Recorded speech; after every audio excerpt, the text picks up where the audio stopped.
Hello, everybody. Can you hear me? Can you hear me? Sorry, everybody. I'm crooked. I'm crooked. Oh my God. How's everybody doing? How's everybody doing? Can you hear me okay? Is it echoing? It's echoing. Hang on a second. Too much hair. It's your issue? Okay. I meant to go live yesterday, everybody.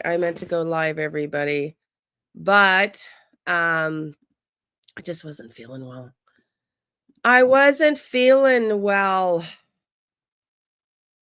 Okay, everybody. So last week was crazy epic, eh? Crazy epic with this case.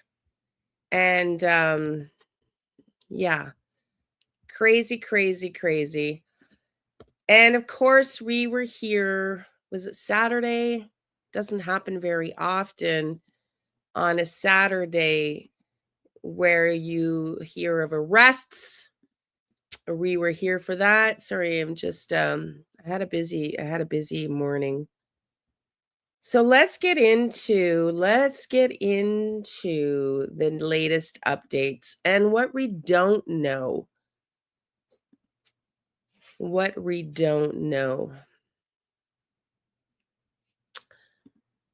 So let's get the news. I got oh,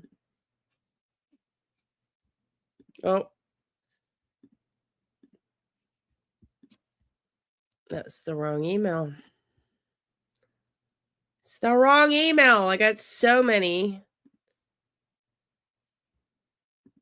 Okay, let's watch this.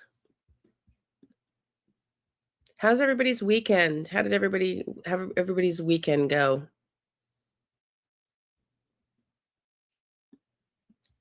Let's watch this. I've got quite a few of the best, if you will, and I have my own little video that I did my own little slideshow. I was going to create a video, and I tried to get it all going yesterday.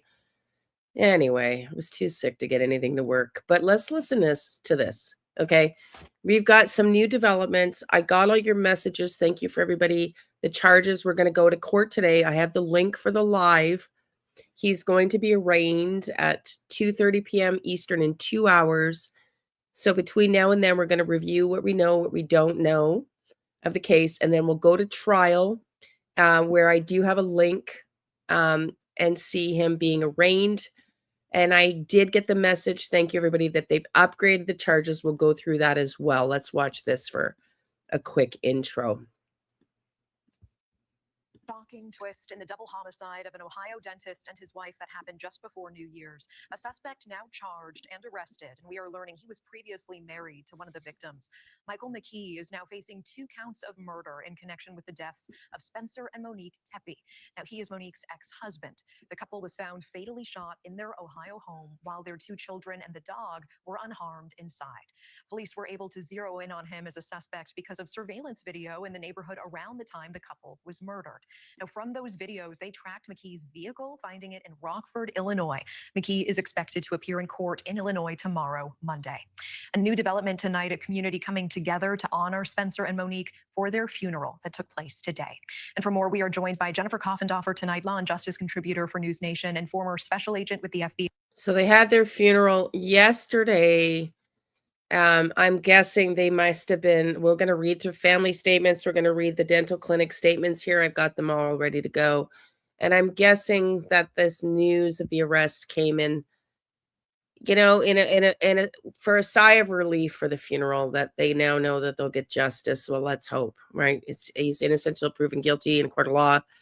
And we'll go through what they have here. We read that on the evidence, the evidence that they had arrested him with. We read that on Saturday's live, but we'll go through all that today. Listen up. Jennifer, thanks for joining us on this case. Thanks for having me. And one of the details early on in this investigation, both the children were found physically unharmed inside of the house. No signs of forced entry at that home. What does that information immediately indicate about the person who did this? Well, it indicated certainly that they knew this couple well, that they had staked out the location well. It was also very clear they knew where the camera locations were because they evaded a lot of camera coverage, it would seem.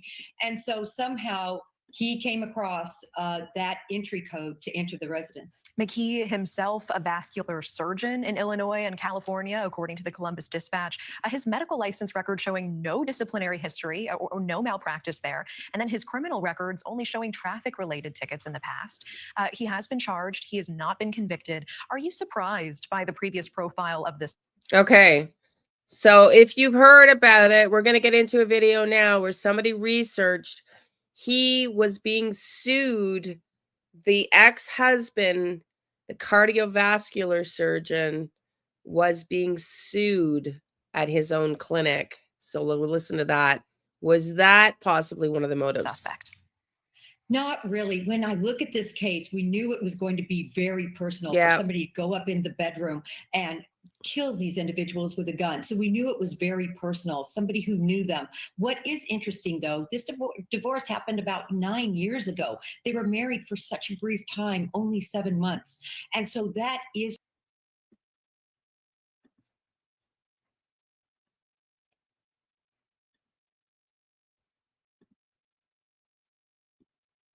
to celebrate an anniversary. I mean, is there anything to that timing that is significant or jumping out to you?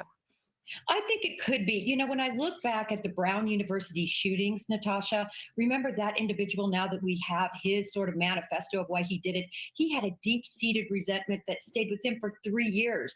I think that this could be a situation that's very similar, that it just built up over time and finally came to a head. And probably that anniversary could have been part of the reason. Talk to me more about how this suspect was identified and found, because you say he did seem to have some knowledge of surveillance cameras and trying to evade them, but he was ultimately found, interestingly, through surveillance footage in that neighborhood that police used. They saw him entering around the time before this was suspected to happen and then leaving afterwards. And then they used all of this to track his vehicle during a 10-day manhunt. Walk us through what that investigation looks like. Right, exactly, Natasha. He couldn't evade all the cameras. There were just too many ring cameras and street cameras. And that footage from that alley between 2 and 5 a.m. was critical for law enforcement. Once they had him on camera, they could continue following that path that he took, which ultimately led to the vehicle he entered.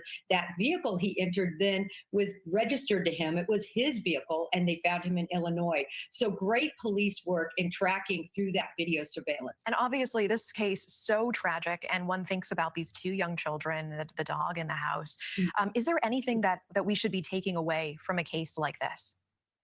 I think the one thing is if there is a domestic situation that just keeps on lingering, and I would believe it's going to come out that some people knew about maybe some issues, maybe a recontract, maybe had some concern, that they really have to take these things seriously. This individual was obviously, if it ends up being him, very disturbed. And tell me more about that, Jennifer. If someone like the wife here, Monique, were to have reached out to you before this happened and say, I'm concerned, I have an ex, he's not letting us be, what would you tell them to do?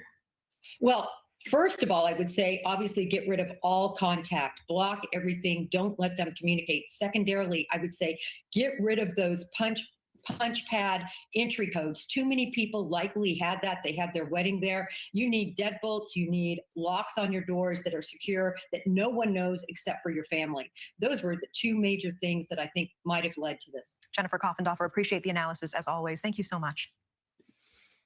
Welcome in, everybody. We're going to go through here a little bit. Welcome in, DJ Ghost, Hope Floats. Welcome into the mods, Marie, Donna, Marie Curie, Wendy. Welcome in. Thank you, everybody who sent me emails. Tina Girl, Wendy. Nice to see everybody here. Everybody at work. We started a little later today because I wanted to catch the trial live at 12:30. So we started later today. If it wasn't My Baby's Army, thank you for being here too.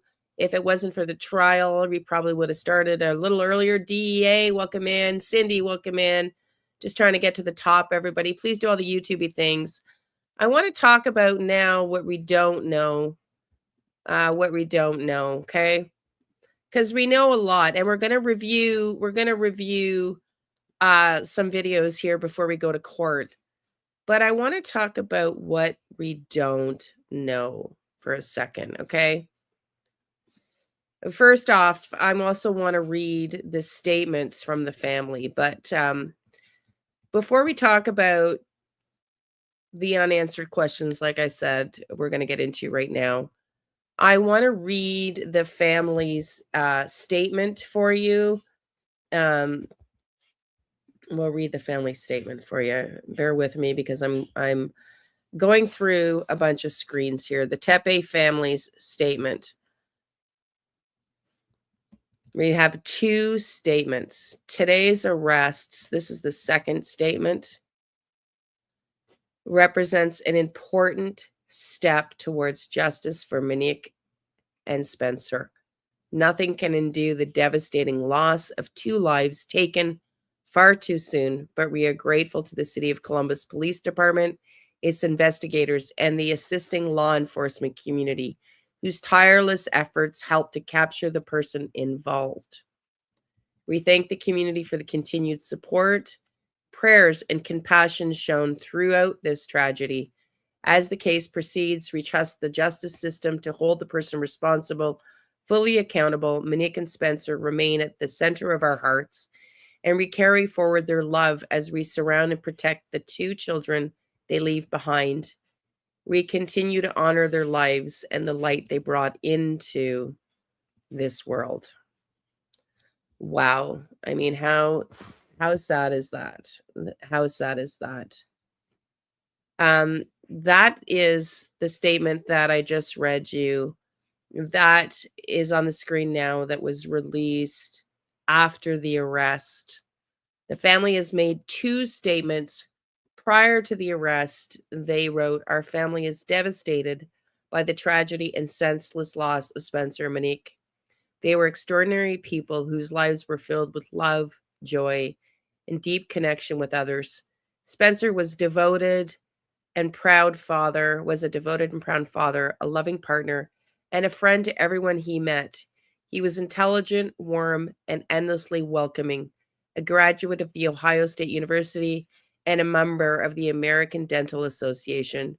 Spencer was fluent in Spanish and deeply committed to serving others. He gave back through Big Brothers, Big Sisters, a huge Bengals and Buckeyes fan, and lived life with energy, laughter, and generosity. Monique was a loving, patient, and joyful mother whose warmth defined her. With a background in childhood education, she brought care and intention to everything she did. She was an excellent baker, a thoughtful planner, and someone who found joy in bringing people together. Her kindness made people feel instantly at home. Together, Spencer and Monique shared a beautiful, strong, and deeply happy relationship. They loved to travel, to laugh, and to build a life rooted in love. They were proud parents of two beautiful children and their beloved golden doodle, and they created a home filled with warmth, happiness, and connection. We are heartbroken beyond words. While no outcome can ever undo this loss, our family is committed to seeing this tragedy fully and fairly brought to justice and to honoring Spencer and Monique by protecting the future of the children they loved so deeply." I mean, it's incredibly, incredibly sad. The dental office posted this, the Athens Dental Post. "To our patient community, it is with heavy hearts that we share the sudden passing of our dear colleague and friend, Dr. Spencer Tepe, as well as his wife, Monique. He will be deeply missed by our team and the many patients he cared for over the years. Our thoughts and sincerest condolences are with their families and loved ones during this very difficult time. Our practice will be closed for the remainder of this week. If you have an urgent dental concern, please leave us a message on our emergency line. We will follow up as soon as possible. We will assess our availability for next week's appointments, and be in touch shortly. We ask for your continued patience, support, and privacy as our team mourns these terrible losses. With gratitude, Dr. Mark Valros and the dental team." So again, here's the picture of the ex-husband. doesn't look at all as happy as Spencer did in the picture above. So now let's get into the unanswered questions, things that we don't know still, right? And again, I want to also say, from our community to their community, we also mourn for you on this channel on Motive Means Opportunity, MMO, true crime. And we want to see justice as well for Spencer and Monique and those two beautiful kids. And so the channel stands with you in wanting your justice and wanting answers. And let's just go through the basics. Spencer and Monique Tepe were found murdered in their Columbus home, Columbus, Ohio, in the early mornings hours of December 30th at 12:25 a.m. In actual fact, we'll see that their time of death was stamped 3:52 a.m. specifically. Their two young children were inside the house along with their dog and their doodle, and they were survived. But their lives have been changed forever, those children and that dog. Police arrested Monique's ex-husband, Michael McKee, on Saturday, January 10th, in connection with their deaths. From the public records and reporting, we know that Monique and Michael had a short 7-month marriage that was troubled. And Monique had already been telling her family and friends that she was afraid, that she felt isolated and unhappy in that marriage. And we discussed this last week when we were doing a deep dive, that she had told a few friends she was unhappy, and they literally showed up with a moving truck and moved her back home, taking her stuff with her. The divorce was messy. It took time. It appeared to be quick, but they had a private judge, which we don't know about and how that works. There were mutual restraining orders, which some say are common in that state, but it doesn't look like that was necessarily the case here. And according to friends and local reporting, Michael did not seemingly be was like not really wanting this divorce, and did not seemingly look like he was willing to just let her go. He said certain things like he would move next door, and he would sign the letters, your husband, even after the relationship ended. It sounds like he potentially was quite fixated with her. And that, he talked about never not being in her life. So then we fast forward, and Monique rebuilds. She meets Spencer. They marry. They build a blended life together with these two beautiful children. And investigators have been saying all along that they connected Michael, or the experts, that they saw this as being an attack against Michael, a personal attack, where somebody seemed to be angry with him because he was shot multiple times and she was shot once through the chest. And in the arrest records that the PR statement that went out, the media statement that went out, and how they were able to arrest him, it says that the investigators say they connected Michael to the case through surveillance video, travel records, and evidence linking him to a rental car vehicle that was seen coming and going to the property during the window of time when the murders occurred. We don't know if that's the video we've seen, but we do know that they do have a video of him coming and going, a rental car. They connected back to him and they traced it back to him in Illinois. They've also, again, given an extremely specific time of death at 3:52 a.m. And that level of precision suggests that they're basing it on something concrete, whether that's a smart home security system inside the home, or whether they've got some other digital evidence. We don't know, but we do know that they are specified in the report, in the documentation of the arrest, that their time of death was noted at 3:52 a.m. Those are the broad strokes of what we know. Let's talk about what we don't know. How did he get into the house? The police have not publicly described this as a forced entry. There was reportedly a smart home, and it raises the possibilities. We read here, Donna, thank you for your link. Last week, we covered here, there was a rumor, one article only. I don't know if it's been validated or not, that a neighbor reported that Spencer and Monique were talking with somebody outside their home for 30 minutes that night. Was that him? Did he approach them? Did he knock on the door? Were they having a conversation and they ended up letting him in? Or did he have a code or a key? We don't really know. We're waiting for answers on that. We also want to know, what triggered this? What led up to this? I mean, something obviously triggered him. Why that night? Why now, after being separated for, 10 years, 10 years, right? This is wild. So we want to know, was it true? Was somebody talking outside? How did he get in? Was there an argument? Did they try to calm him down? How did he get in? And maybe, did he have a lock code? We heard a rumor as well that there was food left for the kids on the counter. Did he talk to the kids? Did he talk to the dog? Did he leave the dogs and the kid food? Did they see anything? Did he put them in a room so that the dog didn't bark? Did he have a silencer? Were the kids privy to this? Did they wake up? My gosh, if he sat there and talked to these kids in the middle of the night and gave them food or something, that's very traumatic. I'm really hoping that that's not the case. And did he have a silencer? Why did we not hear any reports of gunshots, the dog barking, the kids screaming? Nothing about that. Maybe there were neighbors we just haven't heard yet.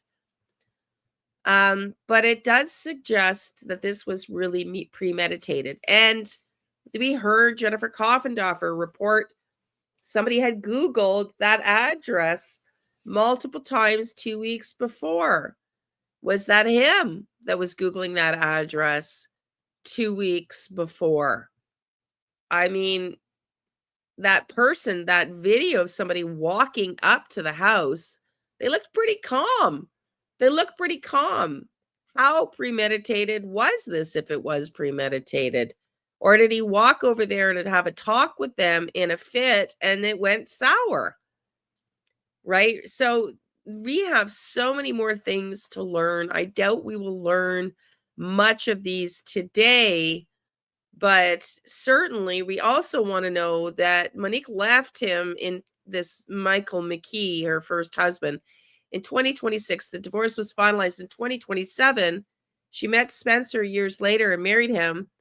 But why? What happened to 2025? Because we also learned and heard a rumor that their divorce documents had been unsealed and reopened and additions made to it in 2025. Is that true? Was there something going on recently that the coworkers might have known about, hence their concern? Was that part of the trigger? Was it related to this? We also saw there was a custody battle. The custody about what? She wasn't pregnant. These kids were born years later. But it's interesting, though, because it does seem to show a possible pattern of him being obsessed with her.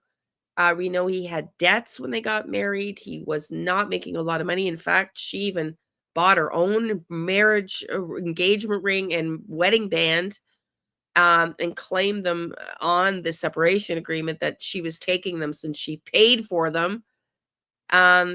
So, wow. Was there something new that was going on that triggered him that was added to that divorce statement in 2025?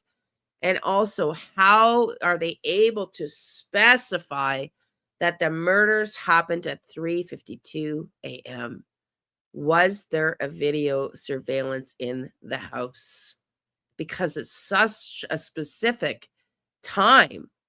And I'd like to know how they got that time specifically. So we're going to continue to watch this, and we're going to go through this today. We're going to watch him in his court appearance today. I suspect it's going to be very brief. And they're going to be extraditing him back to Ohio, from what I understand. So we're going to keep updating. And let me know now, what questions about this case do you have? What answered questions about this case do you have? I think he opened the office in Ohio because of his ex. Oh, wondering, eh? But it's her ex. Are you talking? Oh, are you talking about? I don't know what you're talking about, honey. I'd like to know about the high school experience.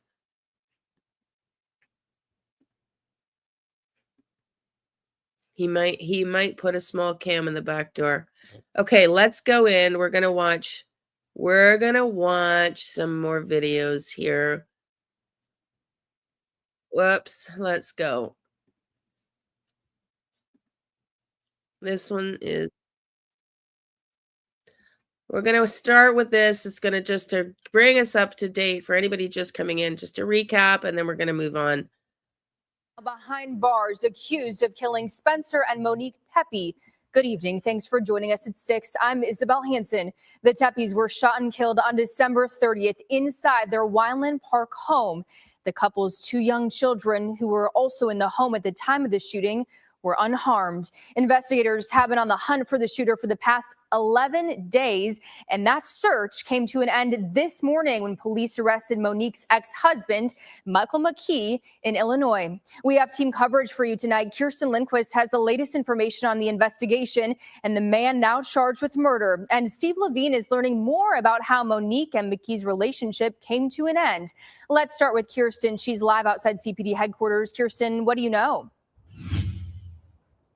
Well, like you mentioned, Isabel, this has been a long and tedious search for Michael David McKee, who has now been charged with murder in the deaths of both Spencer and Monique Tepe. He has been arrested in Rockford, Illinois, and is currently in a Winnebago County jail, and he awaits an extradition back to Ohio. Now, we have confirmed through the family that McKee is Monique's ex-husband. McKee is accused of shooting and killing Spencer and Monique in their Wineland Park home December 30th. Now, according to court documents obtained by ABC6, the Columbus Police Homicide Unit identified a suspect through surveillance video as well as a vehicle. That vehicle arrived just before and left just after the murders took place. That car was then traced to Rockford, Illinois, with evidence linking McKee to it following the homicides. Now, police have not released a possible motive in this case. Columbus police have posted on social media, quote, "We do not want to compromise the active and ongoing case process,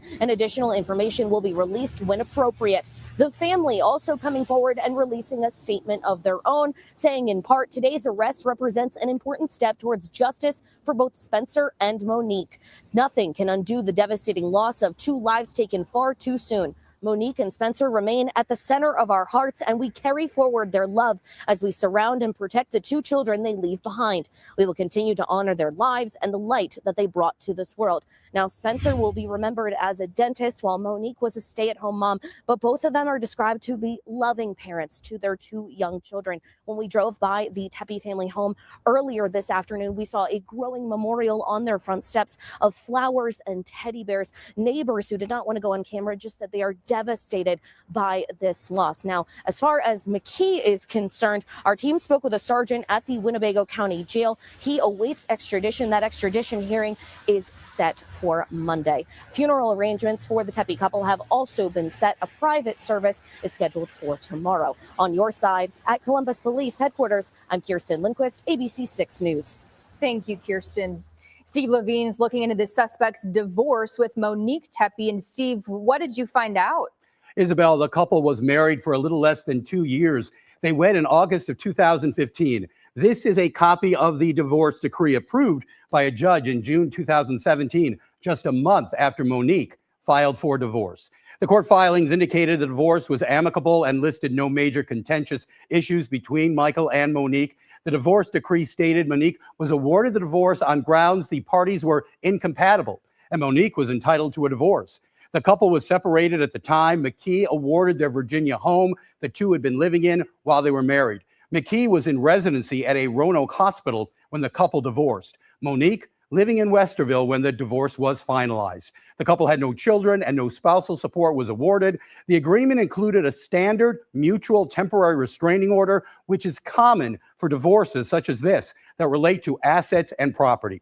Franklin County Court records indicated a hearing was scheduled in September related to this divorce, but no information was listed in the file or in court records. I did reach out earlier this week to the attorney who handled Monique's divorce and asked about that hearing, but I did not hear back. McGee graduated from Ohio State in 2009 and received a medical degree from there in 2014. Records show McKee had a fellowship at the University of Maryland and worked in Las Vegas as a vascular surgeon. McKee also licensed in California, and he most recently had been living in Chicago and working in the Rockford, Illinois area. Okay, we're going to get into the deep dives now. Let's follow up with this wonderful deep dive. Truth and Transparency. She does such an amazing job. She's local to the ground, and because she's local, she was able to interview some family friends. So here we go.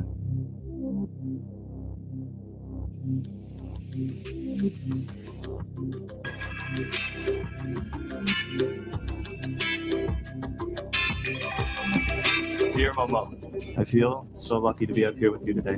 You've grown to become my best friend, and together we're surrounded by friends and family who are fortunate to be able to say the same. We're so lucky.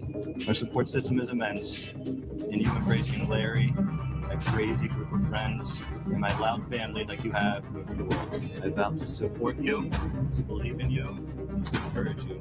I vow to provide for you. I vow to never stop loving you, and to always keep you with us. And lastly, I vow to give you this.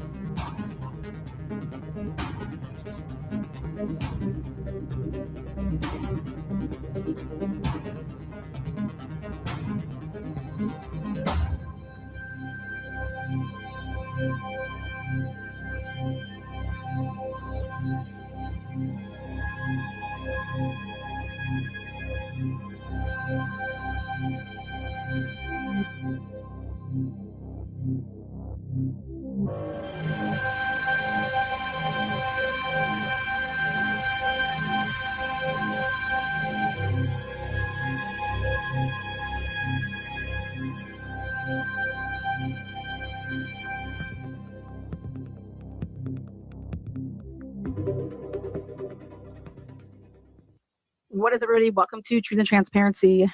Hello. Good evening. Welcome everybody. The family did issue a statement. I want to read this off for everybody. Just going to fast forward through that because we've read it already. Again, welcome to the Transparency. Tonight's episode, the Tepe murders. We are continuing on with the ex-husband, and we are continuing on with, did he give a fake alibi? Did he present statements to the police that at first, hey, you're in Chicago, then, oh, wait, no, you're not. Did he provide a fake alibi? We're going to talk about that. We're going to talk about, we have 5 topics that we are going to discuss in this order, which is the time of the crime. We've got several podcasts. And did he rent a car? And did his rental car get him caught on camera? Not him per se, but his rental vehicle. We're going to go over the problem. If you're coming in just now, we're going to be following his appearance in court here in an hour and a half. We're going to listen to this first, and then we're going to watch him in court. And we've got a couple of podcasts. I'm pulling together some of the theories podcasts. Okay, let's keep watching. Cause statement in an affidavit that was filed today with the courts, or I'm just with the courts, but as well as with Franklin County. We're going to talk about a lot. We're going to talk about a past relationship that the only one that I can find before Monique. We're going to talk about the penthouse suite apartment condo that he bought just 6 months before the murders. We're going to talk about what did the killer do before he left the home. So again, like I said, we're going to talk about a lot. First things first is, did his rental car get caught on camera? Now, I want to read something specific for you guys, straight from the probable cause statements. In quotes, Columbus Police Homicide Unit Team 2 was advised, responded, and initiated an investigation. During the subsequent investigation, detectives were able to identify a suspect through neighborhood video surveillance. Does Truth and Transparency believe it's the video surveillance that we've seen on camera that got put out a couple days ago? No, Truth and Transparency does not believe that. Truth and Transparency believes that that was put out for a reason. And that's what I'll say right now. Moving on. This suspect was tracked to a vehicle, not his vehicle. It says to a vehicle, which arrived just prior to the homicides and left shortly after the homicides. Detectives were able to identify this vehicle further and link it to Michael McKee. Detectives located the vehicle in Rockford, Illinois, and found evidence of McKee in possession of the vehicle prior to and after the homicides. That is a statement that is in the probable cause. And the way that I break that down is very simply that I do believe that this vehicle is not one that is registered, that he has purchased or leases, anything like that. I believe that this is a vehicle that it's going to come out. This was a rental vehicle. I do believe. Hey, everybody. Where are you guys getting that about the steroids? Did you hear a rumor of that, or you're just curious? Seething jealousy. Absolutely. Welcome in, Robin. Let's keep listening. This was not a purchased vehicle that Michael McKee had owned. Okay. And he had purchased through like a lease or outright. I believe that this was a rental vehicle. Why do I believe that? Well, because after doing this for as long as I have, I pay attention to the language that people use in these probable cause statements.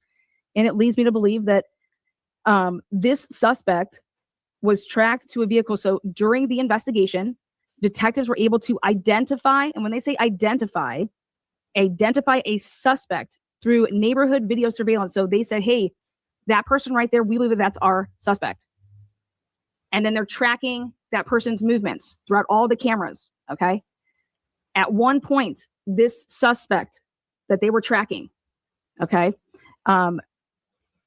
was then followed and tracked to a vehicle, which then while watching other surveillance cameras, when they take it all the way back and you have to work your way back from that point where you see this vehicle, work your way back on other cameras in the area to see when the vehicle actually arrived in that area, okay? And that's what I believe that they did. It does. And then he does. Once they tracked this suspect to that vehicle, they then saw, okay, this vehicle arrived. He does. His square jaw, like he looks, he does. It's interesting how you can tell a lot when you look at someone's features. He absolutely does look like a box head, no pun intended. On such and such date at such and such time. And now this vehicle is leaving at such and such date and such and such time.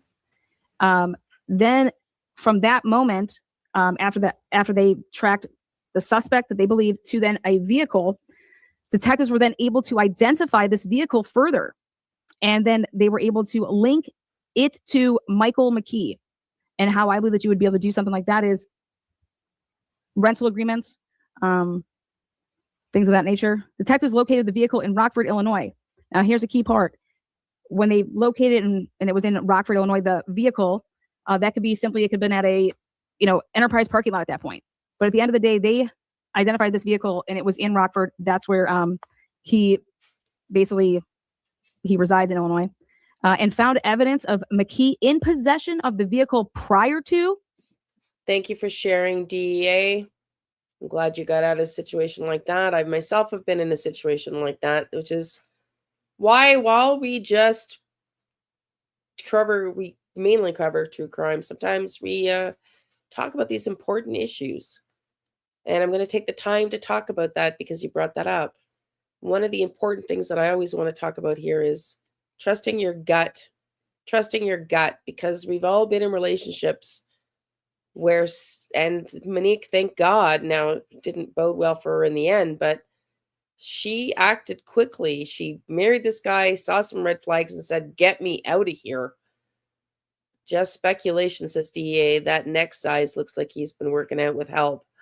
Yeah, that's his apparently his arrest profile, so that's current. It's a case like this sort of sports figure on steroids who murdered the wife in Ottawa, I think. Yeah, I wouldn't be surprised, DEA, honey. Yeah, it does. It absolutely gives you a perspective, doesn't it? Okay, let's keep watching. We're on the new format because I got sick and I actually prefer it. Less talking, more listening. Let's listen. And after the homicides, prior to the homicides and after the homicides. So I think that's it's interesting because the language that was used. So that's where I will leave it.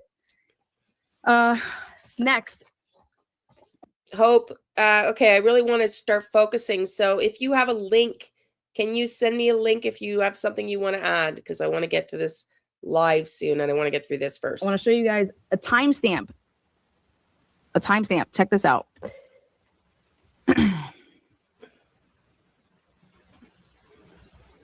I use what we call a Hector the projector, but it's a watch this. Basically an overhead. So I want to zoom in and show you guys to take a look at this document. And this document is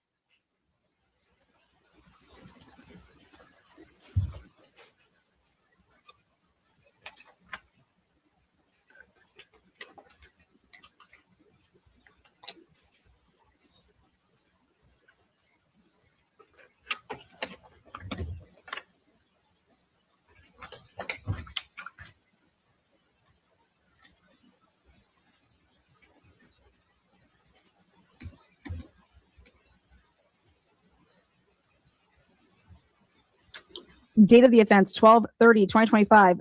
Offense time 3:52. What? 3:52. Columbus putting, oh my goodness, a timestamp like that. Holy wow. Columbus Police Department putting, go ahead, take a look at it. It's all right here, the complaint. Whoa, they are coming with a need of saying, okay, well, this is the date 12/30/2025, but we're going to go ahead and say 3:52, time of the offense. Wow. Let's talk about it. 3:52.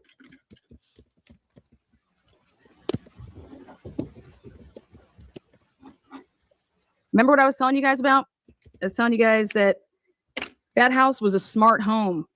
You know what smart homes do? Again, they have the capability of doing so many things, such as if your door was to open, if your window was to open, you had these little sensors on it. It would tell you a lot when a door was open, when a door was closed. Potentially, some people sleep with eye watches on, for example.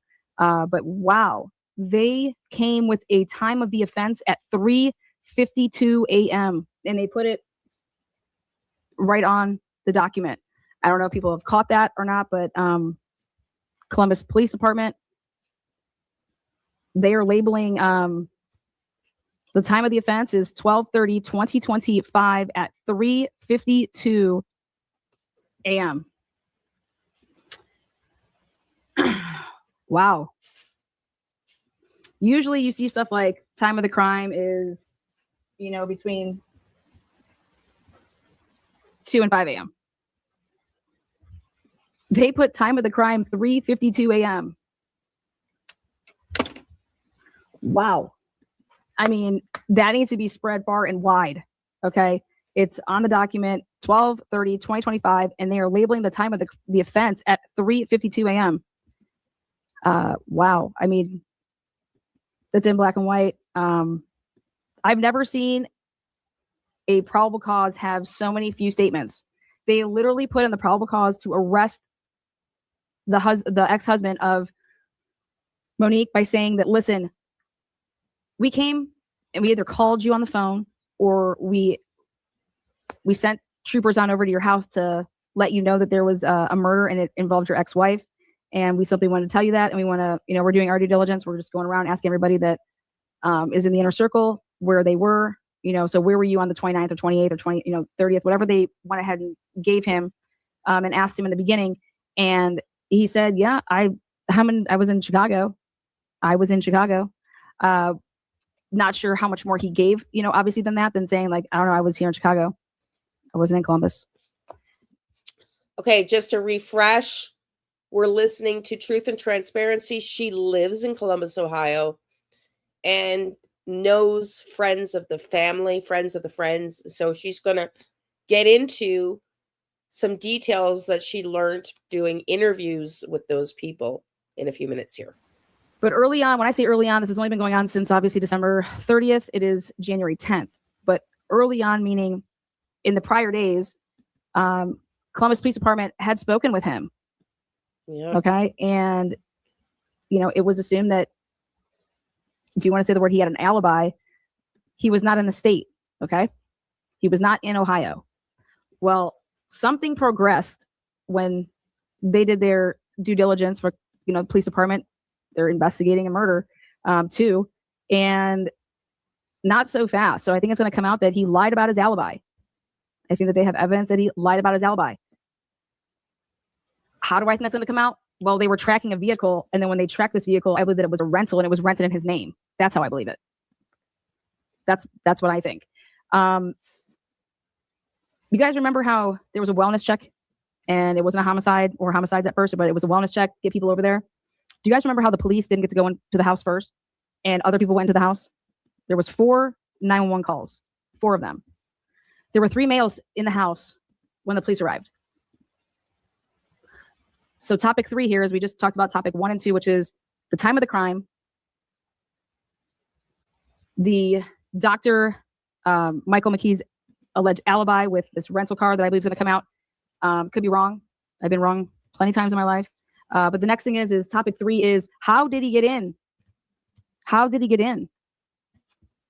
We put out on this channel that we were monitoring the YouTube channel of the wedding video, as well as the Google searches / web researches of the names, and using the name Monique Tepe and then using the name Spencer Tepe. And then we went backwards and looked at these different dates and seeing if anybody was Googling their name and looking at the Google Analytics. I put out a video about that. So we did that. We went back and looked at then we isolated the different cities across the United States. And I said, what cities has that man lived in? What states has he lived in, first of all? Then what cities? Well, Dr. Michael McKee is originally from Zanesville. And would you believe it? But Zanesville had the highest peak of ever being like Googling those names or web researching those names in the month of December of 2025. I looked into Illinois. I looked into if anybody had web researched those 2, again, individually at any point, and there was a high peak, meaning like those are very random names and they should not be being Google searched. Well, they were in Illinois, and in fact, it was in Rockford, Illinois. Rockford, Illinois.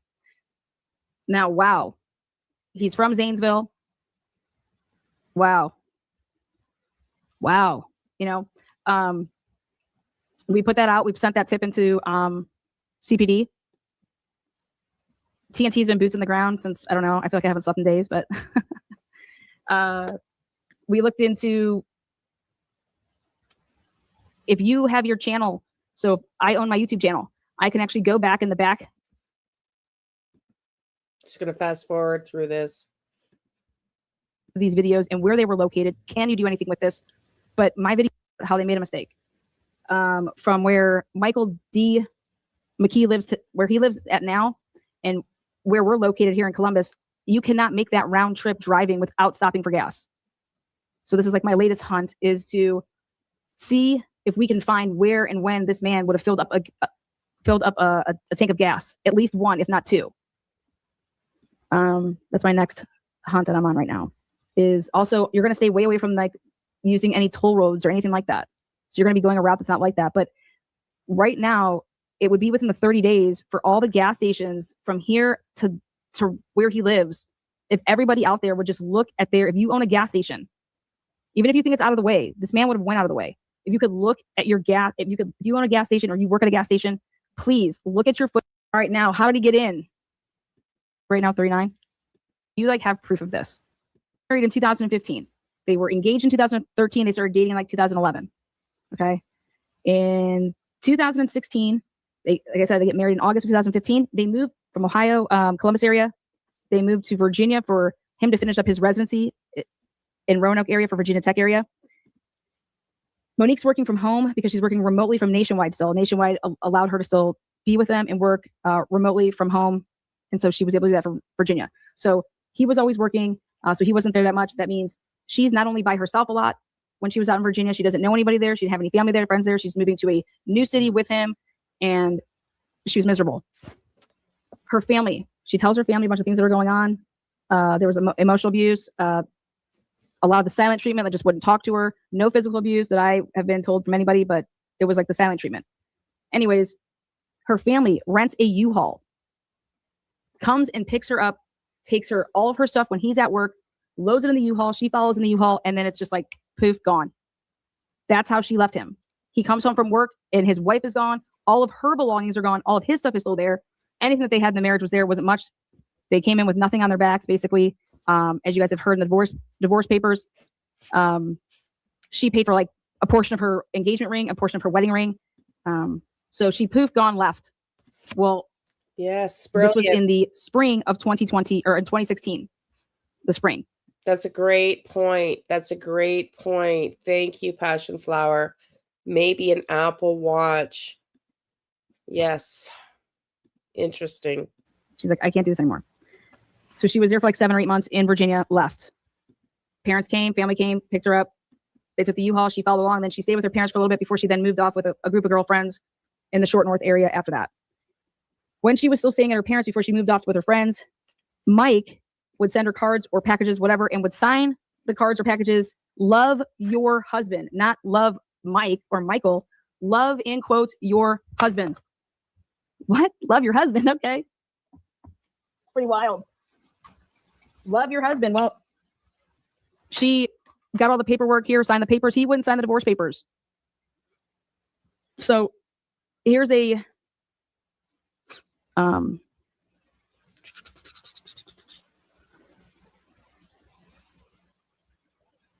in August of 2016,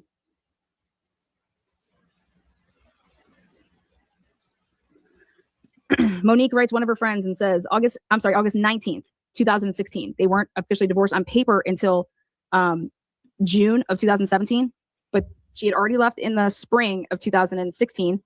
And hey, I got all this stuff all situated, sign these papers so we can just like have this, we don't got to go through any extra process. He wouldn't sign them. So August 19th, 2016. So Michael and I talked last night and he said that he couldn't believe that you would still hang out with me because of what I did to him. This is Monique talking to one of her friends and sending this long text. He is delusional. She told friends that during that time, he was just in a headspace of delusion. He is delusional. He also told me that he will never not be in my life because when he is done with his residency, he will have $500,000 to spend on me because he was talking about his signing bonus money. Period. So he will be able to move wherever I live. He said he is going to move right next door. Period.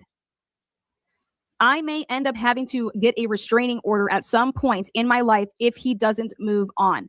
Period. She never got the restraining order.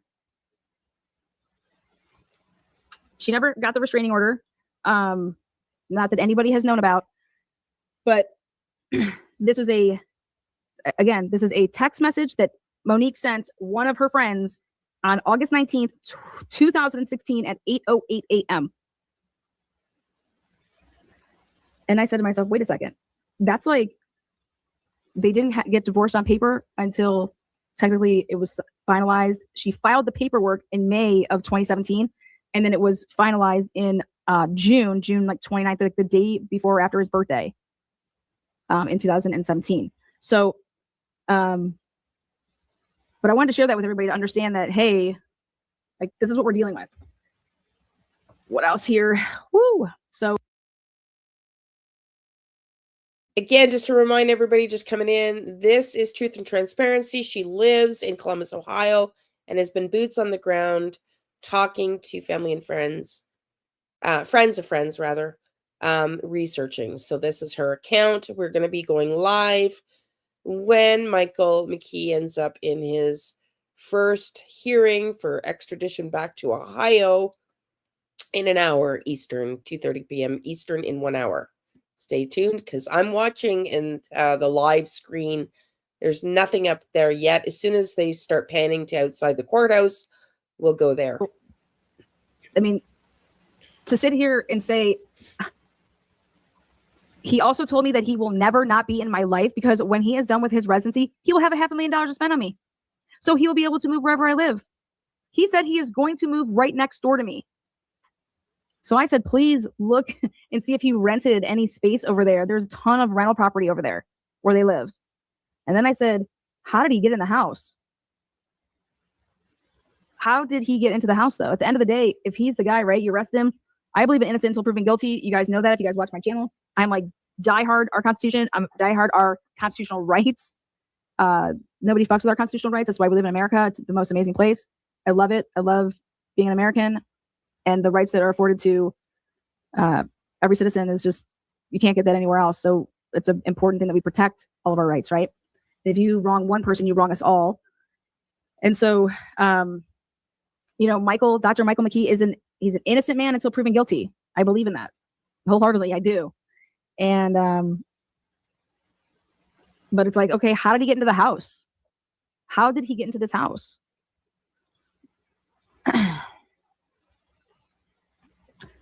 I put out a couple different options that I think are plausible. I mean, this is somebody, if you got divorced by somebody, they didn't have any kids. There was no money to fight over. There was nothing. There was nothing like that. There was no children involved. No money. There was no money. They didn't have any money. Monique had credit card debt when they got divorced. He had some credit card debt. They had nothing. Okay. They didn't have any kids. So, and you're telling me 2017, even 2016 to present 10 years, he couldn't move on in 10 years, that you would have plotted this? Or when did it get popped in his head that, how long did he plot this? Okay, I'm going to kill her, but not just her. I'm going to go ahead and kill him or whoever she's with. She got married though in 2020. It's been 5 years since actually she's been married. And so one has to think, okay, like is this an uphill battle for the prosecution? Like, okay, well, so what, they were together, they broke up or they got divorced and they never talked to each other again. Or is there stuff that they did talk to each other again? I don't know that. But what I can tell you is that I do know that the police have said that there has been no forced entry. And so somebody made their way into that house. How? Well, the police come out and say that at 3:52, that's the time of the crime. Wow. Okay. Now, a wellness check happened so quickly that was there a mistake there? I have a spreadsheet that I want to show you guys because it matters for the time of everything playing out, just to show you that this is pretty, it's pretty wild.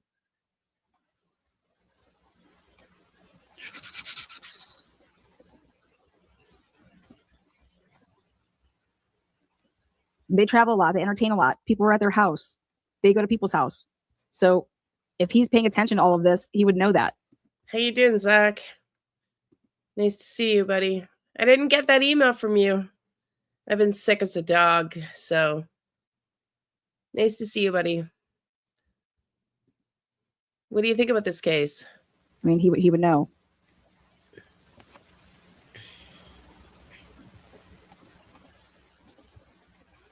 Here we go. Let's take a look. So over here, December 25th, 2025, they're celebrating Christmas. They go off to, whether it's that day or the next day, they're going off to Cincinnati to hang out with family. So I have them being entertained in Cincy on December 26th, 27th. And so if they're in Cincy 25th, 26th, and then they come home, they got the December 27th. If they're entertaining people at home and they're having people at their house 27th night and 28th night, let's say, some of their friends flying out on December 29th morning. Okay. Did Spencer work on the 29th? From the 911 call, Alex hung out with Spencer on December 29th. So you have then throw in the fact that the car, I told you guys that car was going to be important. Monique's sister's car was out front. And why I'm bringing up all of this stuff is because if this is somebody that's monitoring them or has somebody monitoring them, okay, let's say that I have a friend monitoring you and I put a friend in your life to become friends with you. I put somebody in your life that became friends with you, so close with you, but they were just reporting to me the whole time and I was paying them. I'm just throwing this out there. Okay. It's one thing to have the outside of the house intelligence of you're paying attention to what's going on outside the house, but how do you have the intel of inside the house to know who's there, who's spending the night, when they're even going to be there, what their schedules are like? Is somebody working the next morning? Monique's a stay-at-home housewife, right? So even if Spencer goes to work, he gets up early in the morning. If you know people's patterns, did Mike think that Spencer was not working on December 30th that morning? Is that something that wasn't part of the plan? I would love to know if originally Spencer wasn't working and then decided that he's going to go and, hey, I'm going to go do an emergency, whatever. Or, hey, I'm going to go help a couple patients because Mark was going to Florida early. So I told him I'd go to the office on the 30th. You know, was he not supposed to go there? But did he have any type of help? When I say he, I'm talking about the person that was arrested, because I still believe that when you get into that, how are you getting into that home? And then you have 2 children who have 2 separate bedrooms upstairs on the 3rd floor. And Monique and Spencer have their room, right? So now you have 2 adults in one room, and then you have a child that's 17 months in one room, a child that's 4 years old in another room, right? And then you have a dog. And according to police, there was 2 dogs, allegedly. They had 2 22s, and the code word for dog with the 20 is the number 22. So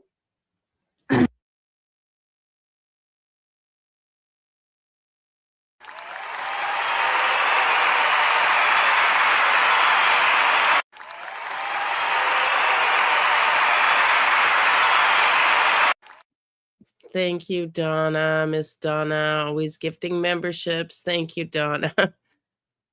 Members is $2.99 a month. It was the cheapest category I could get for you from YouTube. There's about 40 videos in there, and I am going to start doing members only once a week. And when I start doing other videos, you'll get members' videos first. Billions of women, and he chose to unalive a wife and husband, a mother and a father. I know, and he sacrificed his own life. All children grow up without their parents, such a selfish, evil monster. I know, Zach. It's sad, eh? It's like, why am I not surprised? I hate to say it, but you see his photo, like he looks, thank you, Donna, honey. Thank you. I wonder who was the person the neighbor saw talking to, that if he was the person. Yeah, for 30 minutes. I wonder as well. But yeah, it's definitely only the sick that do these things. Robin got the membership. Yay! Oh my God. Thank you at Whispering Winds. Donna, so kind. I love Liane's channel. Thank you, says Robin. Yes, Donna. Thank you. YouTube's the one that gives out the gifts. He does look like a monster. Yes, I'm going to get back to playing this because I want to make the live. But thank you, Donna, my dear. And nice to see you, Zach. Let's talk soon, honey. And then you have supposedly only 3 shell casings were found, but maybe he just didn't pick them all up. I don't know.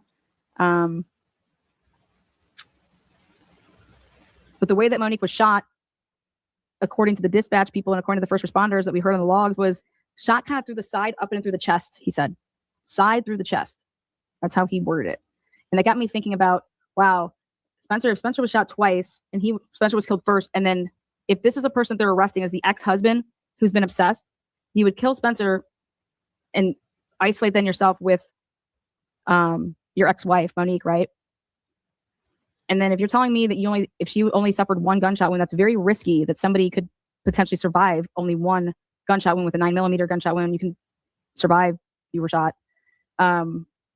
Is it something that he, as a vascular surgeon, would know to strike somebody with a shot close range in a certain way, and then you're holding them until they take their last breath?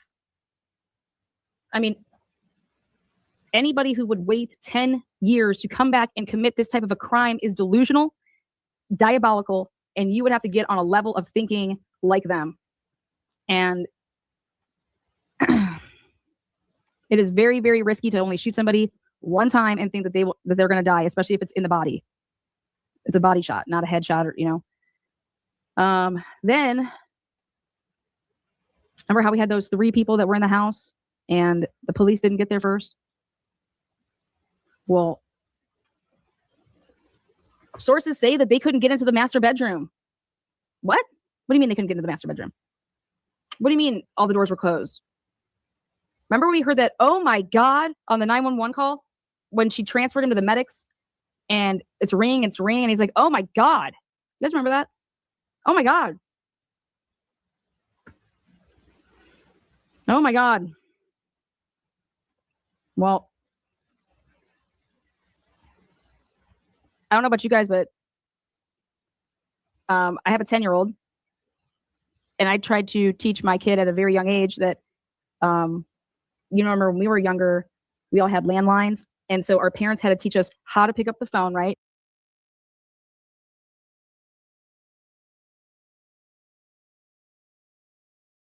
Gonna change gears here. Still waiting for the courthouse to come in. I'm looking for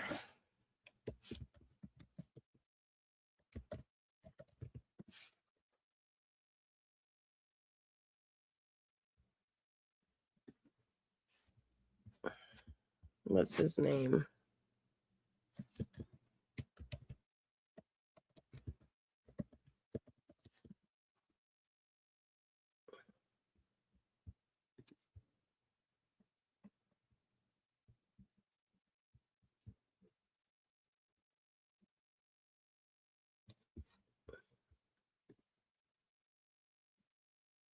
Hey, Laurel. Sorry, everybody. I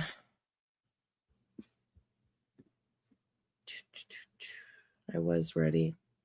And then I just kept adding and adding and adding until you get so much that you can't play it all.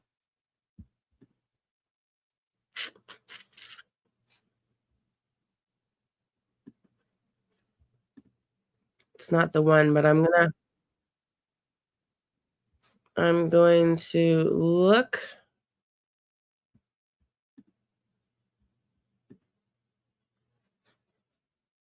No, sorry, y'all. I'm so sorry. There it is. There it is. There it is.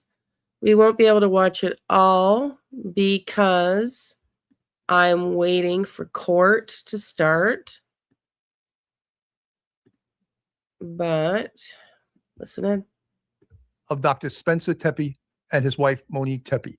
The ex-husband of Monique, who was found shot with a husband in Columbus, has been charged with murder in their deaths. Michael David McGee, 39 years old, of Chicago, faces 2 counts of murder, according to Franklin County Municipal Court documents. This is breaking right now, folks. There's not a lot of news stations on the air. There's not a lot of information. But we know from the paper trail, a warrant has been issued for the double murder of Dr. Spencer Tepe and his wife, Monique Tepe, 11 days ago on December 30th. According to online court records, a warrant was issued January 10th for McGee's arrest. Winnebago County, Illinois Sheriff's Office records indicate he was booked in jail there shortly before noon.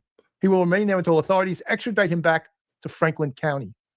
We all know this story. Everyone was sort of getting a little antsy. What's missing? All these new details that were turned out now to be false. And I think that the homicide detectives from Columbus, Ohio homicide, they had a laser focus on him probably from the beginning. And one of the reasons they kept it so quiet. So Columbus homicide detectives identified McGee through neighborhood video surveillance. Wow, this is breaking. Police alleged in court documents. So that person of interest that we watched, that grainy video, that very possibly could be him. This is breaking right now. So I'm not reporting really hardcore facts right now. We're taking this from actually an article from Yahoo News. They tracked the suspect to a vehicle which arrived just prior to the homicides and left shortly after. You know, it's funny, Mike, we said, one of the things I said was, it's always a good idea in a homicide investigation to write the plates down on the scene of the crime. And I remember someone in the chat says, "You're an idiot." Thank you for calling me an idiot. But here they are. Surely enough, he came to the scene with his vehicle. And sure enough, the police tracked his plate there. So great investigation, great investigative checklist. So they found, so let's go back to this. They tracked the suspect to a vehicle which arrived just prior to the homicides and left shortly after. They found the vehicle in Rockford, Illinois, and found evidence that McGee had the vehicle before and after the killings. Columbus police have not publicly identified a potential motive in the couple's deaths. Around 9 a.m. on December 30th, co-workers of Spencer's from the dentistry office where he worked in Athens called Columbus police after Spencer did not show up for work, and no one could reach Spencer or Monique by phone. And we all know the story. An officer went to a well-being check, and he went to the wrong house. I'm sure he's taking a lot of shit for that. And according to body camera footage released by Columbus police, about 40 minutes after that check, friends of Tepe's found them dead in their home. They never verified that the friends went in the house, and apparently they did. But the police never verified that, and it hasn't been verified by any authorities that they went into the house.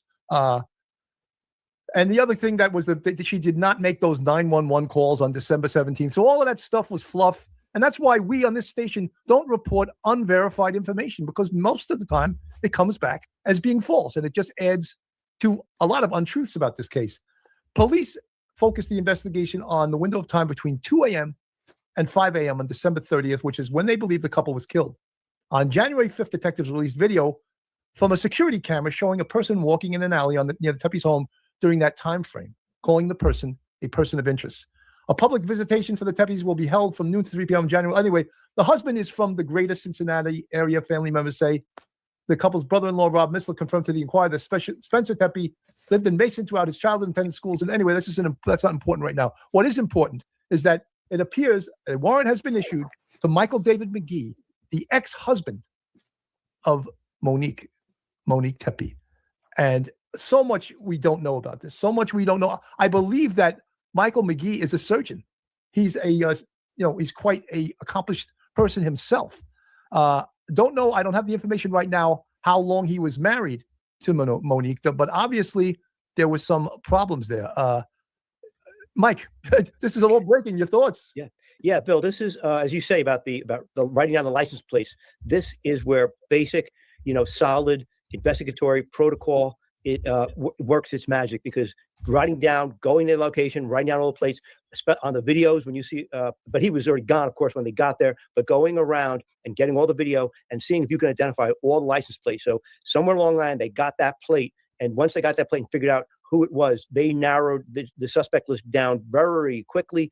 I'm very respectful of the Columbus PD, especially the homicide unit. They kept their all the cards close to their vest. And so, that was fantastic. But rock solid police work. And as you said before, you talk about a few days, 5 days, 11 days, 30 days, 6 months. This was a very quick investigation, and thumbs up to the PD for that. Mike, we laid out this case, and not that we had any insider information. No. We laid out the case as to what the detectives were doing. And everything we said they were doing, they did. And it led to this arrest warrant for the ex-husband, Michael David McGee. And I think the Columbus Homicide Unit did an outstanding job. And I take my hat off, and I'll do that right now. I got a haircut recently, to the fact that they kept their mouths shut and they kept the information very close to the vest. And I think that's fantastic, because look at the results right now.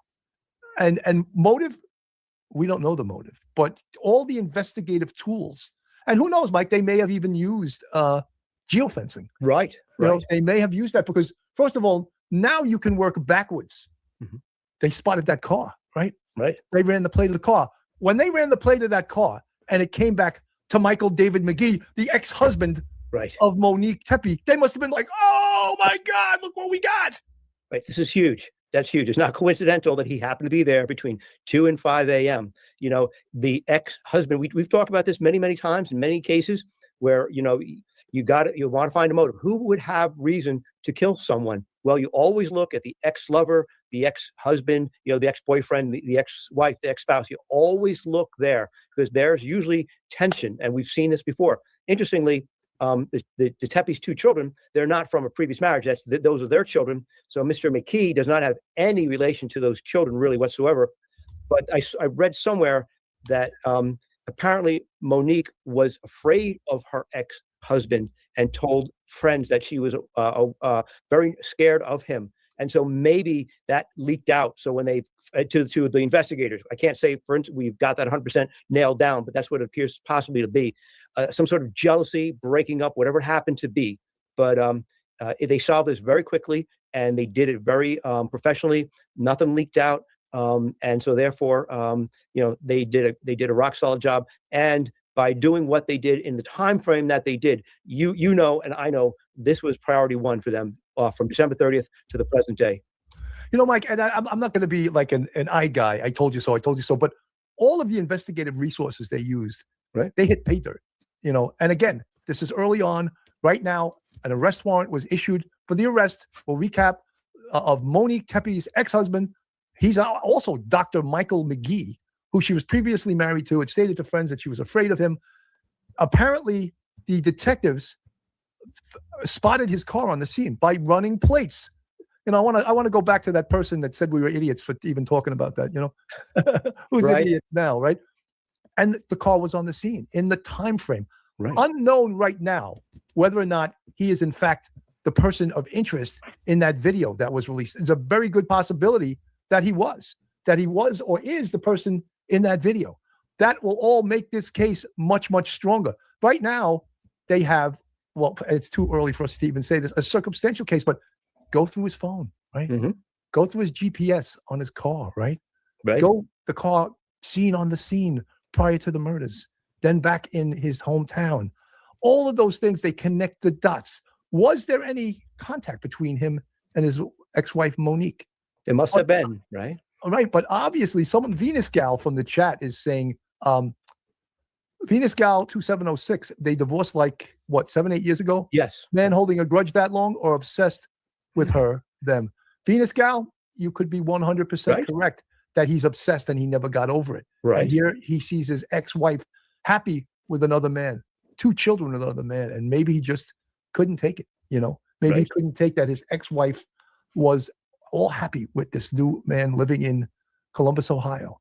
And, you know, all of the things, you know, I pulled up a copy of the warrant, but I couldn't get the bigger version of it. So the Columbus, Ohio police obviously issued this to the Winnebago Township Police for a double murder. And again, if you're just tuning in, it's Dr. Michael McGee. What's missing? Well, that was the thumbnail I made prior to going on the air with this, but what's missing right now? Well, I'd like to say what's missing is just, we don't know the motive, but I'm ecstatic that they made an arrest. And Mike and I, from the Police Off the Cuff podcast, said from minute one, they are going to make an arrest in this case. Yeah. And all the media is always adding hysteria to it. Oh my God, is this a cold case? You know, no, let the detectives work this case. You know, and then a lot of people got a little crazy because the patrol officer responded to the wellness check and he went to the wrong house. So people love to jump on the police. The police are incompetent. Yeah. Right. Okay. All right. That's what they were saying. The patrol officer did make a mistake, right? Should he be put to death for that? No. He should be maybe retrained, maybe spoken to. But let's not have him put to death for making a mistake. Now it seems that it has worked out. And we have, when you follow a course of professionalism, a course of investigative know-how, a course of victimology, following that victimology, and look what they came up with. And this is not.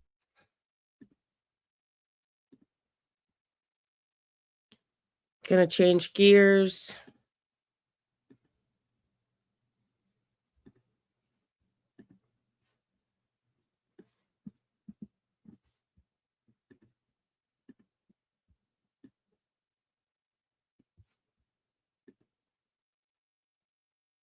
Whoops. That's a really good thing. This morning, Cody, good morning to you. Share with us, please, the latest on defendant Michael McKee. Well, good morning to you too, Julie. Yeah, crazy story after a 10-day manhunt. Michael McKee arrested. This is Monique Tepe's ex-husband, arrested for the double murders of Spencer and Monique. And here's the kicker, Julie. According to court documents, police say they saw Michael's car in the area shortly before the murders and then leave shortly after. All of that caught on surveillance. And then they eventually tracked that car all the way back up to Rockford, Illinois. And as you mentioned in your opening statement, Julie, he is a vascular surgeon in Illinois, in Chicago, to be exact. So just a very horrific story here. Now, he has a court appearance set today.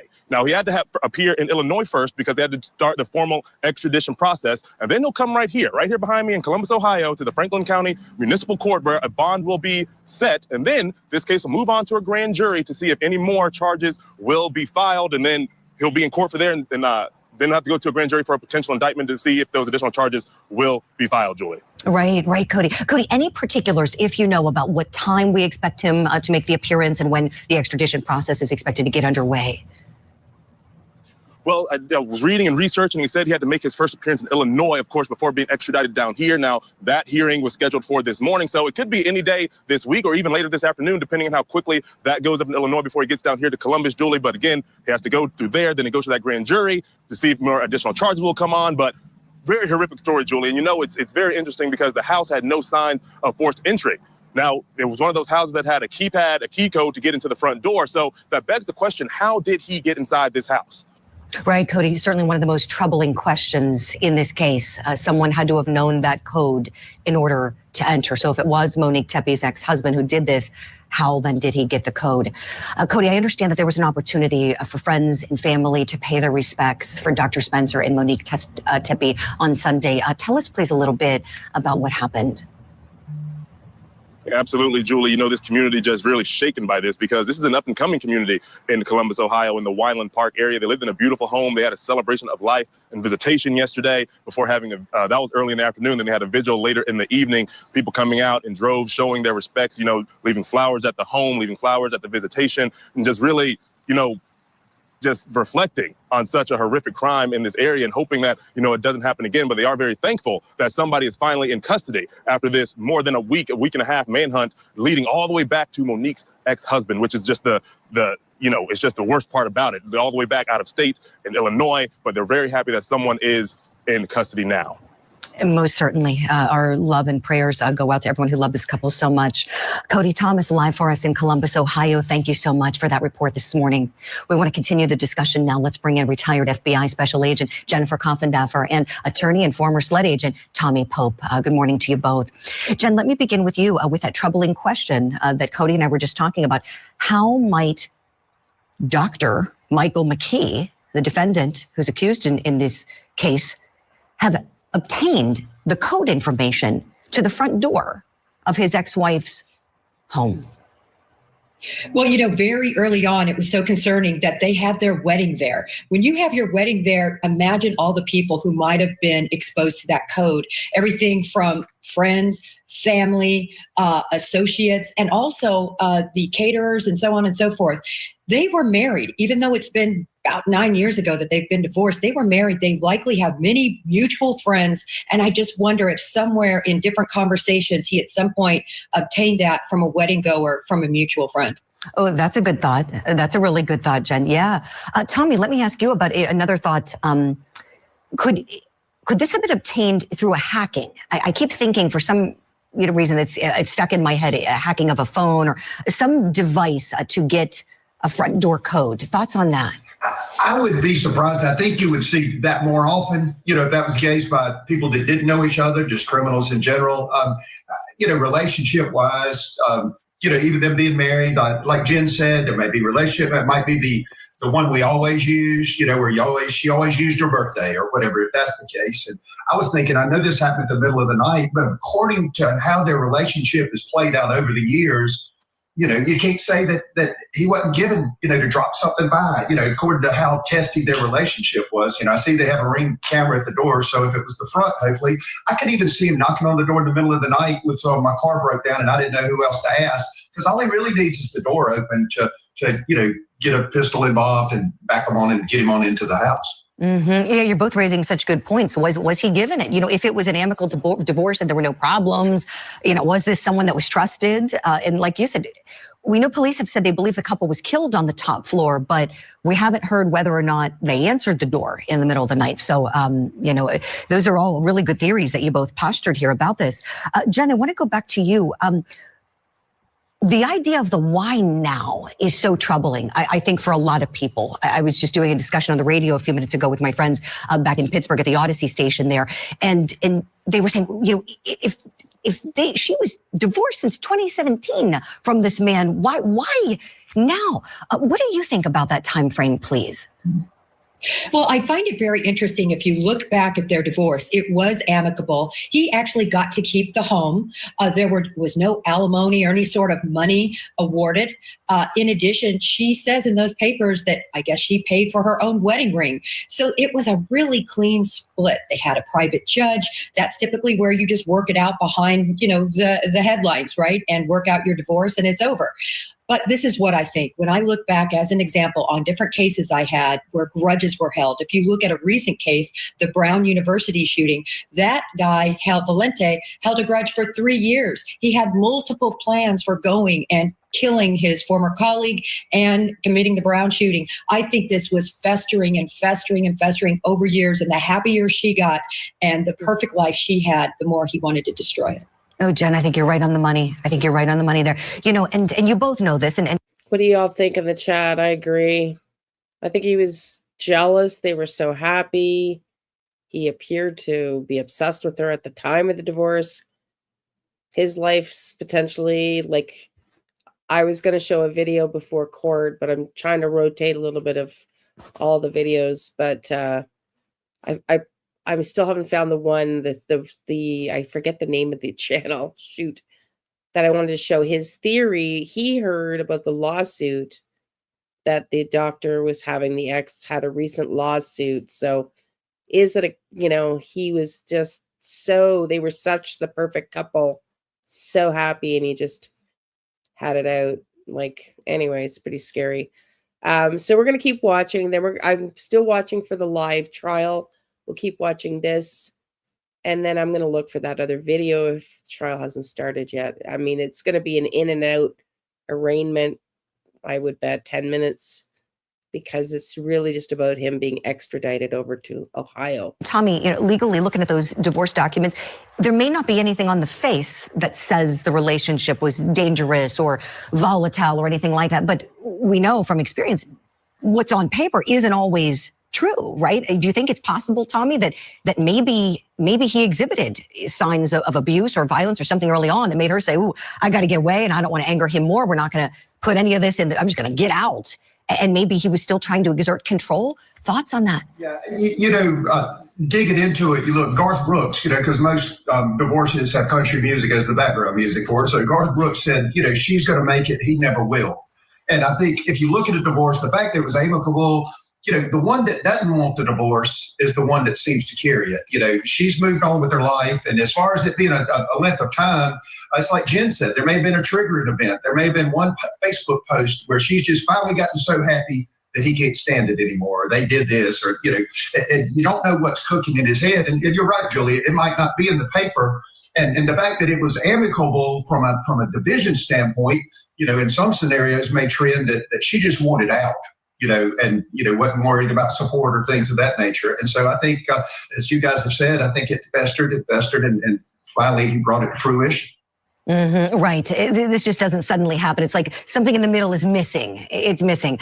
Jen, in terms of a triggering event or something that is in the present, thoughts on the 5-year wedding anniversary that we know was about to happen here? Well, I don't think that's probably a coincidence. I think that can be at least considered. I think also we're going to find out so much more now that they have the suspect in terms of interviewing his closest friends, his closest associates. It's difficult for people to hide their resentment and not to make statements. And so I think they're going to find all sorts of information about what he was truly thinking and this grudge that he seemed to have harbored. Yeah, that's a perfect point to end for now on the discussion. We're going to continue it in just a moment. Jen Coughlin, for Tommy Pope, thank you much. Stand by, please. As we hit a break, of course, we're thinking about the family and the friends who love this couple so much, Dr. Spencer and Monique Tepe. And you wonder about his work colleagues. We know the panic that they had so early on that morning. It makes you wonder, did they have any indications that something wasn't right with Monique's ex? We'll talk about that next. Plus, some friends of former battalion chief Kevin West take the stand to testify against him in his murder trial for the death of his wife, Marcy. Did he say something to you about Marcy's passing? Yes. What did he say? That he was relieved and that a burden had been lifted off his shoulders. We'll get you ready for the au pair affair murder trial, plus the latest on the mysterious killing of an Ohio dentist and his wife in their home. Opening statements with Julie Grant. Morning City. Phones, especially her. What, if anything, should we read into that? Let's bring back in retired FBI Special Agent Jennifer Coffindeffer and welcome in criminal defense attorney and former prosecutor Mario Gallucci. Jen, I'll start with you on this. Is this was something you were saying you were troubled by from the outset? Your thoughts now? Right, absolutely. It was troubling that within well less than an hour, his coworkers were so concerned that they even called their boss who was vacationing in Florida. And within less than an hour, a call to 911 was made.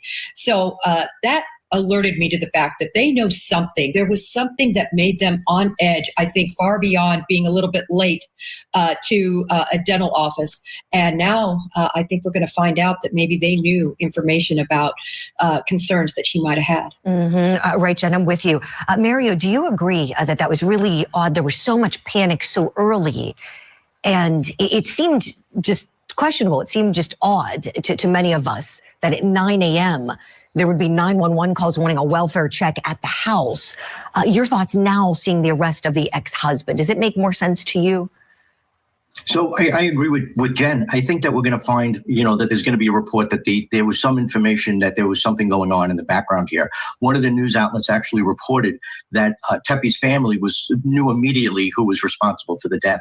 I forget which news outlet it was, but what I think in the coming days, there's going to be a lot of information that comes out. It seems, the news outlets are reporting that it was uncharacteristic for him to be late, but, being late and then coming, calling 911, calling somebody in Florida or his boss, and then actually driving to the house to do your own welfare check because you're not satisfied with the police response indicates to me that they had a heightened level of safety concern here. So in the coming days, I really believe we're going to have a lot more information come out on the relationship that was going on in the background. Yes, you said that so well, Mario, a heightened sense of safety concern for these two. Yes, exactly.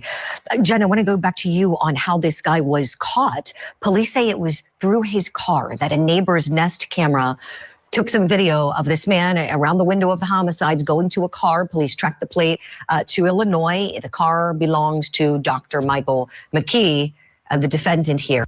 Your thoughts on that detective work? Right. It was well done. We knew there was so much video in and around that area with all these residents there, and then also with the street camera footage. The issue was, of course, for law enforcement is looking through all of that. It's hard to really put into words how tedious of work this is. It takes literally sitting in front of your camera and looking, or in front of your screen and looking at second after second for hours and hours of day. And we know there was a lot of footage. So that's a lot of officers that were involved. And I think that's why this took so long to solve. Yeah, definitely. And how about the fact that I think it's still hard to wrap your mind around. So this is a vascular surgeon we have as a defendant here. And if he is the monster that, police are saying he is, they're saying that he's the guy that did these homicides. If he is, how stunning is that he's saving lives day after day, and then police say he ended 2 lives. Mario, I want you to weigh in on that if you would, please. So I find it very interesting that in their relationship, we don't have any evidence that there were ever any domestic incident reports that were filed. We haven't heard anything that there was trouble in their marriage other than it ended quite quickly. I think it was less than 2 years they were married. So it seems a little unbelievable that out of nowhere. But Jen said in the last segment that this could have been something that was festering for years and years and years. And now, they're coming up on their 5th year anniversary. They have 2 children. It looks like they have a wonderful life. And, the jealousy just overwhelmed him and caused him to do this. I mean, he didn't, he took the time to do it in the middle of the night. He traveled, 500 miles, but he didn't think to, get a car that wasn't associated with him. So he wasn't really thinking that logically if he, committed this crime and thought it out, but didn't think enough not to use his own vehicle. So I really believe that this was just a festering rage that was going on inside of him. If he can't have her, then nobody else will. Yeah, exactly, Mary. I think so too. That's really the only way to make sense of it, that it was building and building. And for whatever reason, now was a time, if he's the guy. Jen, I want to talk to you about the ballistics evidence. So we know 3 spent 9mm shell casings recovered at the scene, no firearm left at the scene. We haven't heard, I've been waiting. I keep searching. I was searching all day to see if investigators said anything about recovering a gun. Your thoughts, if they don't, let's just say they can't find a murder weapon, or any firearms belonging to this doctor. Is that at all detrimental to the case? Well, a couple of things. When they said they found the vehicle, they also said they found evidence.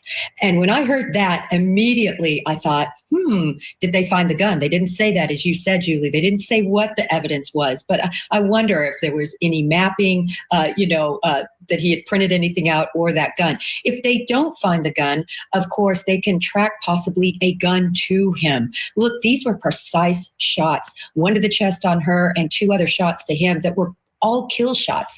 So when you look at that, did he practice at any ranges? What was he doing to prepare? Were there other guns he purchased? So I think they can track that aspect of the gun. Right. If he purchased a firearm, yes, exactly. And if it was one that holds 9mm ammunition. Jen, great points. I'm still watching the stream got 3 live streams that I'm watching to see when the court starts, so we won't miss it. In the meantime, let's watch this one. This is the one I was looking for earlier. It's 20 minutes long, which should bring us right to the start of court, and it's really good. Good afternoon, everybody. Thanks for tuning in. John Kelly Profiler here, and welcome. Welcome to today's show, Revenge, Jealousy, Narcissism, and Murder. Okay, that's what we're looking at today. And it seems those are compliments of Dr. Michael David McKee, a.k.a. Whack Job, as far as I'm concerned. Yeah, so he's innocent until proven guilty in a court of law, no questions about it. At this point in time, I want to send our deepest condolences out to the families of Spencer and his wife. I mean, this is pretty sad stuff. It's just unbelievable how this all took place. And we have more questions, right, than answers. How do you get in the house? Right? That's a big one. How do you get in the house? Right? If you like what we're doing, please like. Of course, we always love your subscriptions. Please subscribe and please comment. And Dr. Michael David McKee is innocent until proven guilty in a court of law. And with that all being said, I know our producer Leah is very curious, and so am I. Oh, and I'll try and answer questions on what went on here. This is pretty crazy, Leah. Pretty crazy. I mean, how does this guy get in the house? But I can't answer that one. Go ahead, Leah. Go ahead. Right. No, this is very crazy, John. This guy out of nowhere. So the first thing, let's talk about it. You mentioned in the title here, revenge. I want to ask you, what do you think set him off? Well, I dug deeper into him. I did a deeper dive last night, and I found out that he was mixed up. He's mixed up in a lawsuit. He's being sued, and it's been going on. I saw that too, DEA. I saw that too. So if they don't start till 3 p.m., sometimes there's sort of a build-up before that. If it doesn't start till 3 p.m., then that's why I've got other videos ready to go. Thank you for that. Thank you for that, and keep watching. This is really interesting. For quite a while, something to do with his medical practice, and I'm sure that's been pretty stressful and weighing on his mind. But what's underneath it all is this deep hatred, to the point of murderous revenge that he had for his ex-wife and for Spencer. I mean, this is like crazy, like 5 years after the fact, since they said goodbye, at least 5 years. I mean, here's this guy showing up, with his gun and killing them. I mean, just absolutely incredible. Do you think he held them hostage for a bit? And I guess, and I'm just guessing, those moments where you get your little spidey sense. I had one of those moments when I had my spidey sense. Remember when I said, I find it so interesting that they're all focusing on that Spencer, and they were right, but that Spencer was the person they wanted, that was the vengefulness towards. And I said, yes, but also the fact that she was shot in the heart, I thought was interesting. And I was surprised nobody else was mentioning it. So that makes so much sense because it was personal with her. And the anger and the jealousy and the rage was taken out on Spencer with the multiple shots. But I wonder if, like when Donna, when we showed that link, you sent that story that there was a report from a neighbor allegedly. They were in a conversation with a man outside of their home. Did he walk up the back, knock on the back door, and eventually they had the conversation and they let him in, which means he went there with a gun unless they had a gun, which how did he get to it?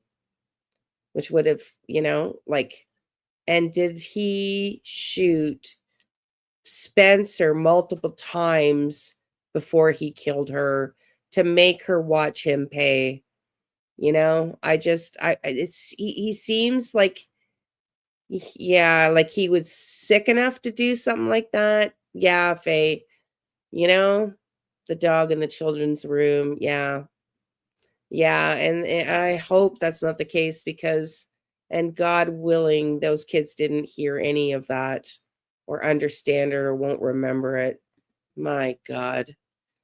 I wonder if we'll ever find out. I guess if they ever have the trial, if it goes to trial, and, I wonder if those facts would come out because they have such a clear timestamp.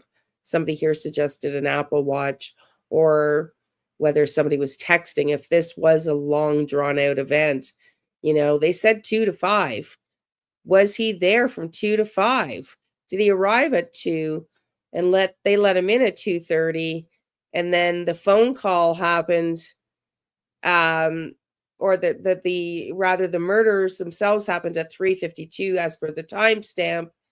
And did he talk to the kids and the dog and left the food on the counter and then let himself out at 5?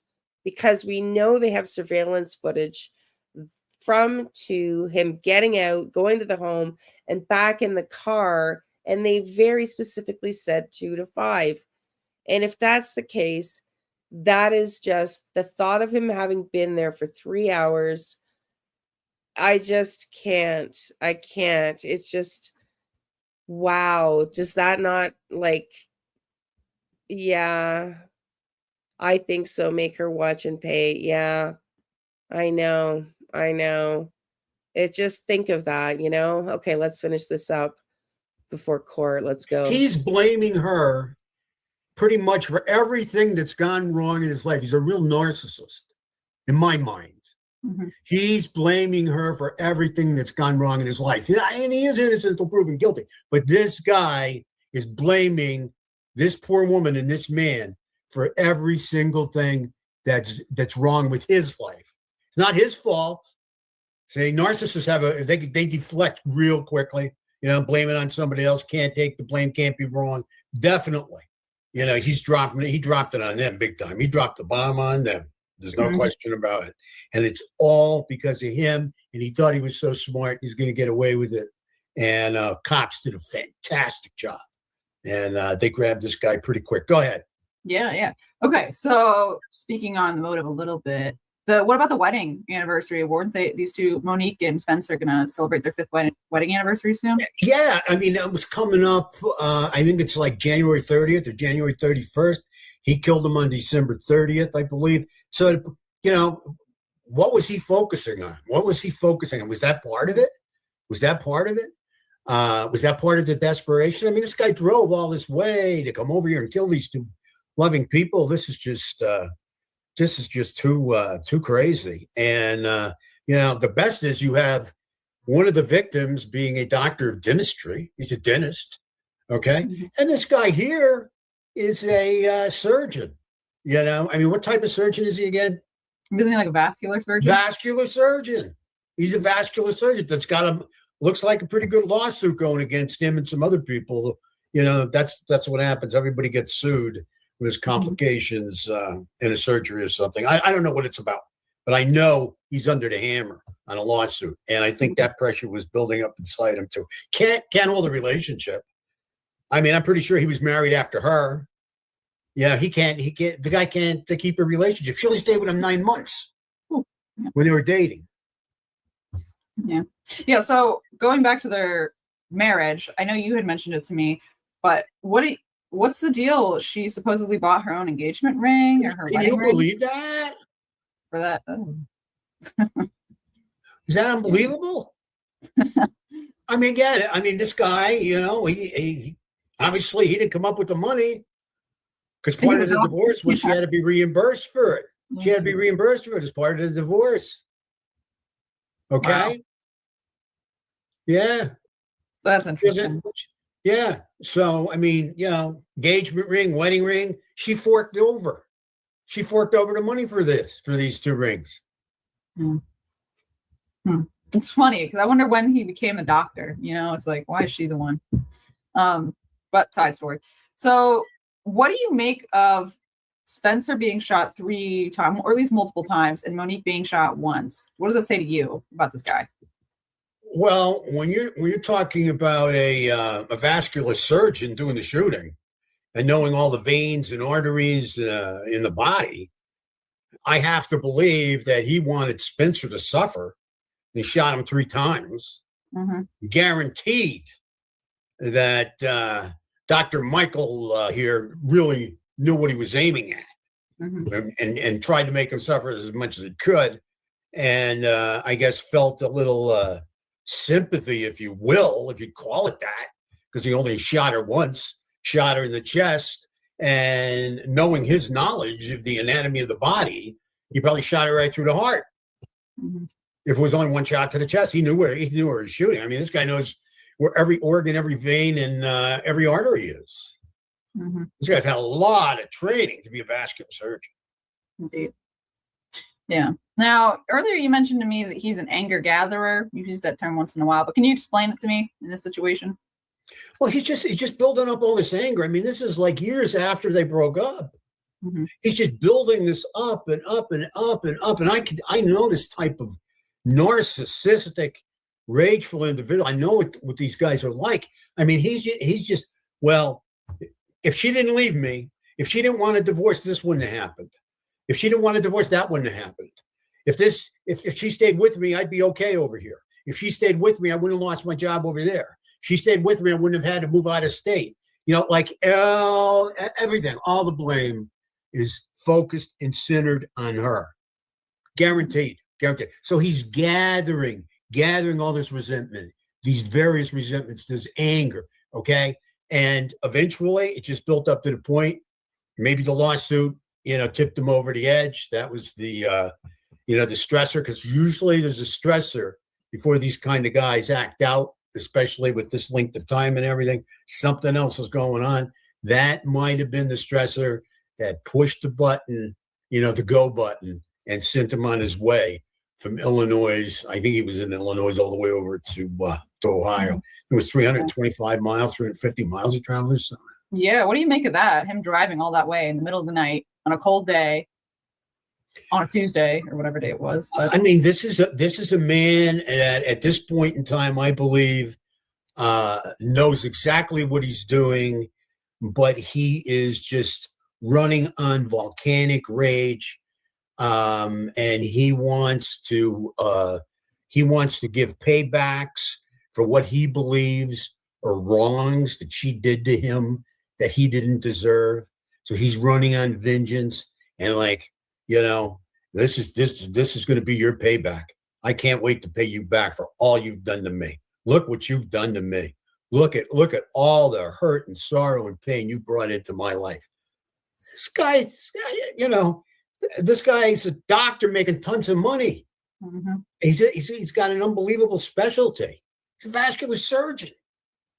I mean, but can he have a relationship?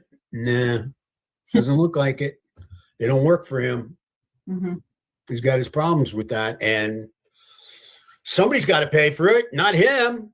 It's not his fault. They should be running to him and begging him to go out and marry him. I mean, it's everybody else's fault, not his. He's too whatever he thinks about himself. He's too wonderful. He's too good looking. He's really too narcissistic is what he is.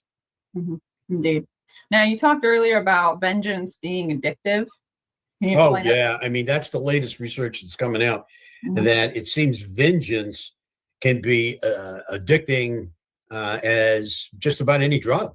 Seems it's extremely addicting, and the mind holds on to it because of the adrenaline rush and the stimulation of dopamine, again, in the pleasure center of the brain. So people can really hold on to vengeance and want to seek retribution and give payback for, feeling they've been wronged. Now, most people will say, look, it's not worth it. Why should I go to jail? Why should I go to jail for doing what I want to do, killing somebody or really hurting somebody or whatever? Okay. I mean, you take a look at Spencer and Monique, they're out of their pain. They're dead, but they're not feeling any pain. This guy now, if he's guilty, and again, he's innocent until proven guilty, man, he's facing some rough time. He's facing some rough time. I mean, this couple was loved. And, it looks like they've got him, sewed up. I mean, this looks like an open and closed case. Yeah.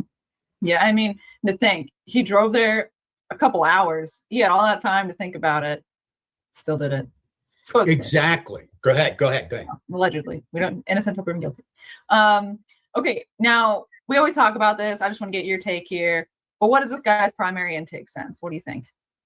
Well, this guy's extremely visual. I mean, you can't be a vascular surgeon or really any kind of surgeon, specialize in surgery if you're not a very visual person. I mean, you got to, see what you're doing. You got to know the anatomy inside and out.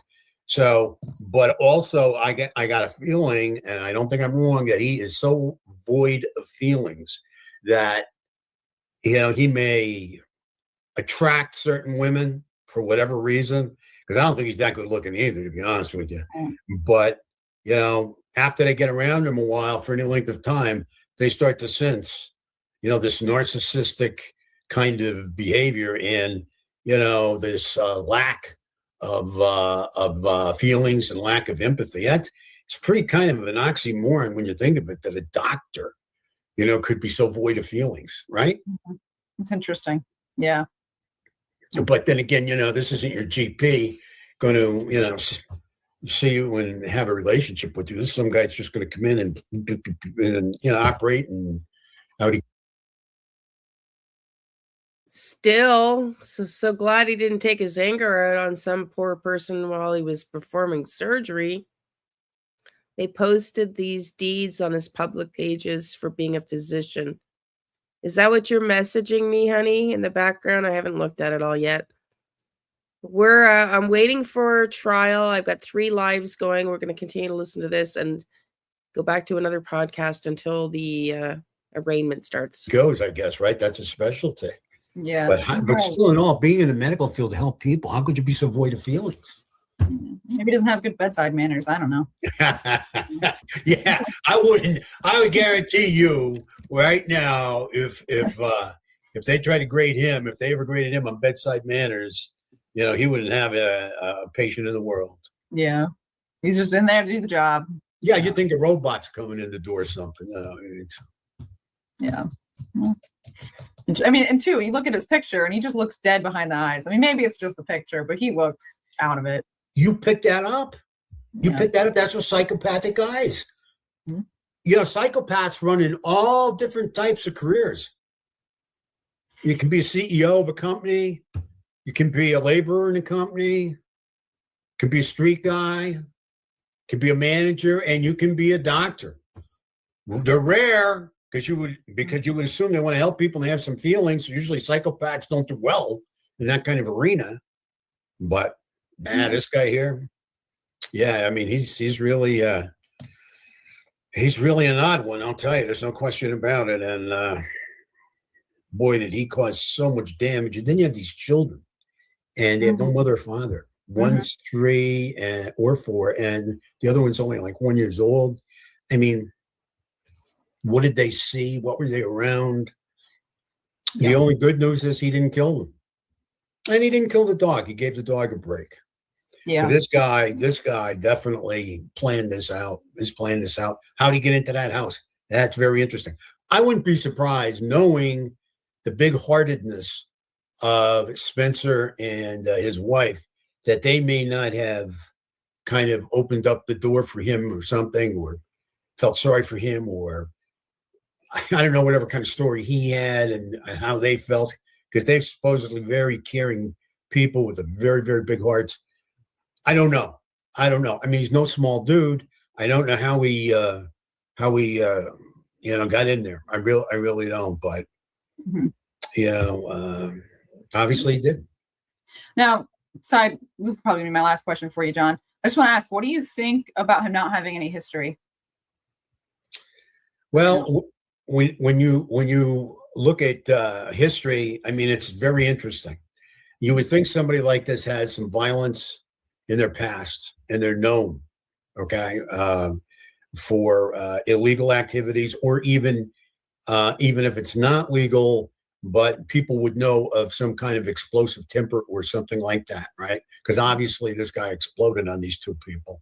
I don't know. I just don't. So far, we have nothing. Now, maybe as time goes along, it's early on. We've, like yesterday, learned about this guy. So, maybe we'll end up talking to people that knew him and said, "Oh yeah, I mean, he was a very calm, quiet guy until he got mad and then he went off." I don't know. We'll find out. But I think we'll also hear how much he loved himself. I mean, I'll tell you what, boy. I mean, I don't know. It seems, when you think you've seen it all, here comes a new one from outer space. Mm-hmm. There's always something. Always something. Mm-hmm. Well, that's all I have for you today, John. Thank you for answering my questions. Very good. Let me ask you a question. Okay. What would you think about a guy that would want you to buy and pay for the engagement ring? I mean, if I really loved him, I guess. But I mean, this guy's a doctor, so you think, I don't know, if he really wants to get married, you should buy the ring. So yeah, I mean, you would think he's not that short, right? I mean, he's got some bucks somewhere, right? Something. Yeah. And then, I mean, even the wedding rings. I mean, I mean, I don't know. It's I want to find out more. I want to find out more about him. I'd love to talk to the other ex-wife.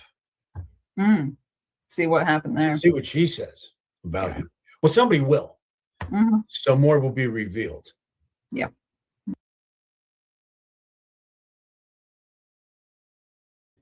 Okay, that was John Kelly Profiler. We're going to show you the quick update. Grizzly True Crime. This case with me, then you'll know that Spencer and Monique Tepe were shot in their home in Columbus, Ohio on December 30th of 2025. And documents revealed that the time of the offense was 3:52 a.m. Then on January 10th of 2026, her ex-husband, Michael David McKee, a vascular surgeon, was charged with their murders. She divorced him in 2017. Now, the thing is, his charges have just been upgraded. Today is January 12th of 2026.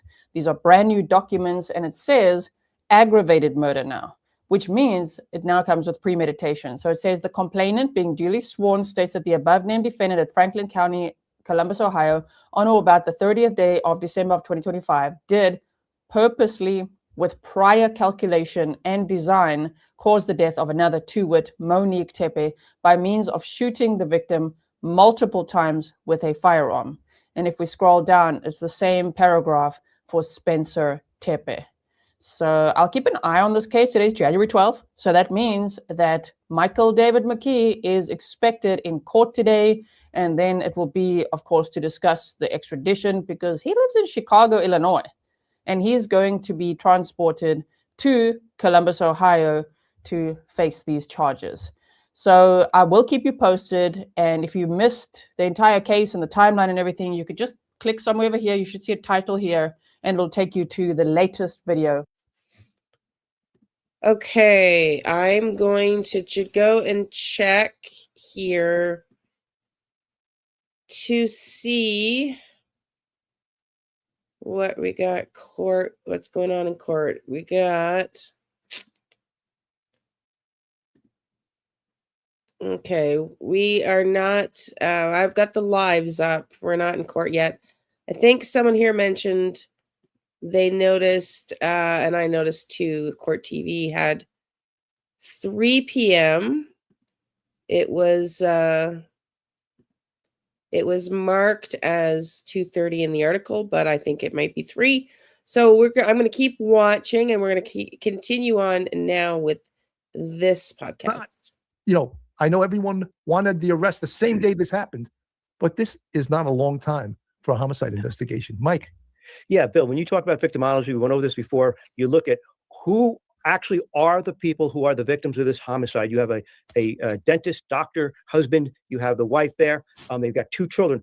Who in there, you know, because you got to care an awful lot. You got to be really angry about this couple to kill the both of them. So that's a small circle of people. This isn't just like we talk about a random guy breaking in and like a burglar or somebody's flipping out on speed. No, this is a person who has a deep anger against one of these 2 people. We believed it was Dr. Tepe himself.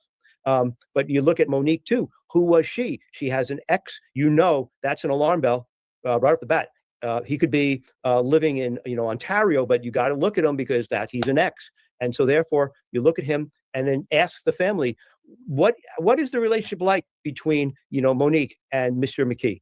Well, yeah, they fought a long time. She's upset about him. She's this, he's that. Maybe he said something. Maybe there's something on that phone. That phone's right there. You could maybe recover it. You take it, of course, then you may have to bring it to some Verizon or whatever and download all kinds of information. But you can get it. You can get it. But I bet you someone in the family who was speaking to the police said, I think Monique was really afraid of this guy, and maybe you cops should take a look at him. And that was probably done fairly early on, maybe within the first couple of rounds of interviews. And so when people think that, it's been 11 days and now they're expanding their search, and oh my goodness, they don't know anything because they're asking the public to help. Like the public quite often thinks that the police have nothing if they're asking for help. No, they got a lot, but they want more. They want a lot more. But what they did, they probably got onto this guy, as you said, by looking at those license plates really quickly, and they pieced it all together. And now 11 days later, this is lightning speed in a homicide investigation. Fantastic work. From the chat at With Gratitude 2328, great discussion. And yes, kudos to the excellent investigative work by the Columbus, Ohio. Well, actually, you can give credit to the whole police department, but let's give the credit probably to the homicide unit that does this all the time. I mentioned in yesterday's show, they solved 100 murders last year. Even catching 100 murders is a lot. So how many did they not solve? But they solved 100. So they're not a rinky-dink police department. They are the real deal. Matt D from the chat. Apparently even smart killers forget that. Actually, we do have to give, or at least I have to give the police kudos here. They did an amazing job. It explains why they were so quiet in the interview, because they were, about to make an arrest. So let's keep watching.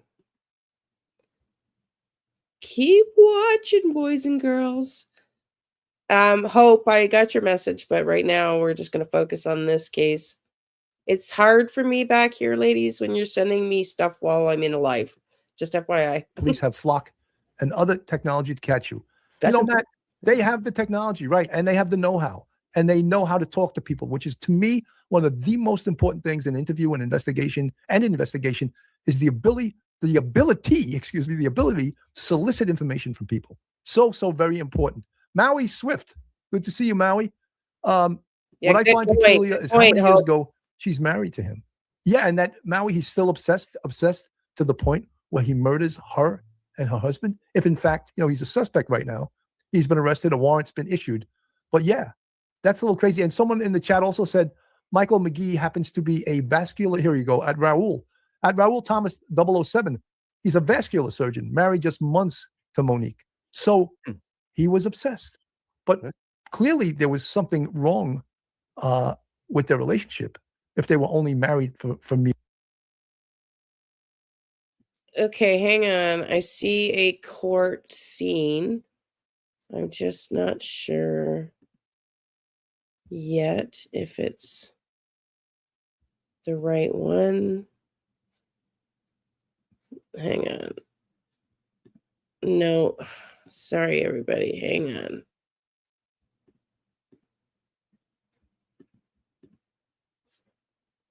Okay, I have to pull that back up, though. They just showed an inside of a courtroom very briefly. Sorry, I'll go back to what we were watching.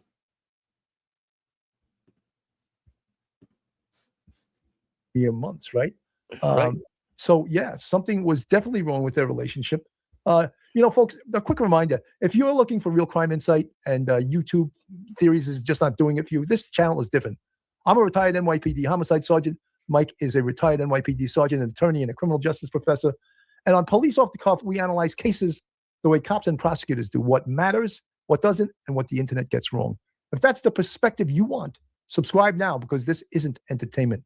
This is experience. And folks, I'd also just like to mention that the Police Off the Cuff podcast is sponsored by FanDuel on the Believe Network. So yeah, I'm just ecstatic about the fact that there is an arrest in this case. And, again, he's innocent until proven guilty, because when I don't say that, you can imagine how I get eviscerated by all these people that called us stupid for writing down license plate numbers. That's how this case was just solved. Stupid that made that comment. I don't know. I'm like a child. I'm doing I told you so. And I'm okay. You called us stupid. Okay, that's okay. We're stupid. We're stupid. And so was the Columbus, Ohio police that used that technique I spoke about to solve this case. They're stupid too. But I am thrilled. I mean, the family has to be ecstatic. So many people will point fingers at members of the family. And when we all are not privy to the inside information, and especially the mainstream media, the press, they get frustrated. And what do? They start making things up. We don't make things up. They start making things up, or they put more emphasis on things that mean absolutely nothing. And look at this. What did the Columbus, Ohio Homicide Unit do? They did it by the numbers. They did it by the book. They pounded the pavement. They probably looked at countless hours of video. They came up with that license plate. Investigation, that's what it is, an art and a science. And happy to say, for those that are just tuning in, an arrest warrant was issued to Michael David McGee, the ex-husband of Monique Tepe, and he will be brought back at some point to Columbus, Ohio, to answer to these charges, unless he waives extradition, which he probably won't do voluntarily. It'll probably take a month or more for him to be extradited back to Columbus, but the warrant has been issued, and it's a great thing. Mike? Yeah, Bill, I've mentioned this before. People think, oh, the cops, they're imbeciles, whatever. They're low wattage bulbs. But the truth is, police, especially a homicide unit, they do this for a living. This is how they feed their family. If you're a criminal and you commit a homicide, you're playing by homicide detectives' rules. You're playing on their home court. They have the home field advantage. So you could be a vascular surgeon, you could be a nuclear physicist, and you could be the smartest person going. But the fact is, you're playing on their court, and you're going to get caught. And that's the way it goes. This person may have been a very, very bright guy, but the fact is, he's warped in the head. He's jealous, perhaps. There's some sort of tremendous animosity between he and his ex-wife, and he thought he was being slick, and he got caught. He got caught like everybody else gets caught, because the homicide detectives are the best in the police department. That's why they're doing homicides. Absolutely. From the Ashland County newspaper, this is the headline: ex-husband charged with murder in the deaths of Wineland Park couple. Michael David McGee, the ex-husband of Monique Tepe, oh my God, girl, has been charged with murder in the death of Tepe and her new husband, Spencer. It wasn't actually new. She's been married to him for 5 years. A major development has been made in the Columbus homicide investigation that claimed the lives of Spencer and Monique Tepe. I mean, every time that we put their pictures up on the screen, it's heartbreaking. It's so heartbreaking to see this really, really happy couple. Lives cut short, just horrific. According to Columbus Dispatch breaking news, Michael David McGee, 39 of Chicago, the ex-husband of Monique Tepe, has been formally charged with 2 counts of murder in connection with the December 30th, 2025 shootings in the Wineland Park neighborhood. Franklin County Municipal Court records show a warrant was issued for McGee's arrest on January 10th, which is today. Jail records from the Winnebago County, Illinois Sheriff's Office indicate McGee was taken into custody shortly before noon the same day. He's currently held Illinois pending extradition back to Franklin County, where the charges were filed. Tragic deaths were right days before their anniversary. Spencer Tepe, who was 37, and Monique Tepe, 39, were found shot inside their home in the 1400 block of North 4th Street on the morning of December 30th, just days before what would have been their 5th wedding anniversary. Columbus police officers responded to the residence at approximately 10:04 a.m.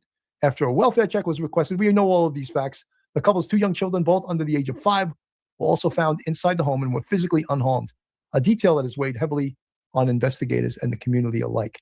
So just absolutely horrific situation.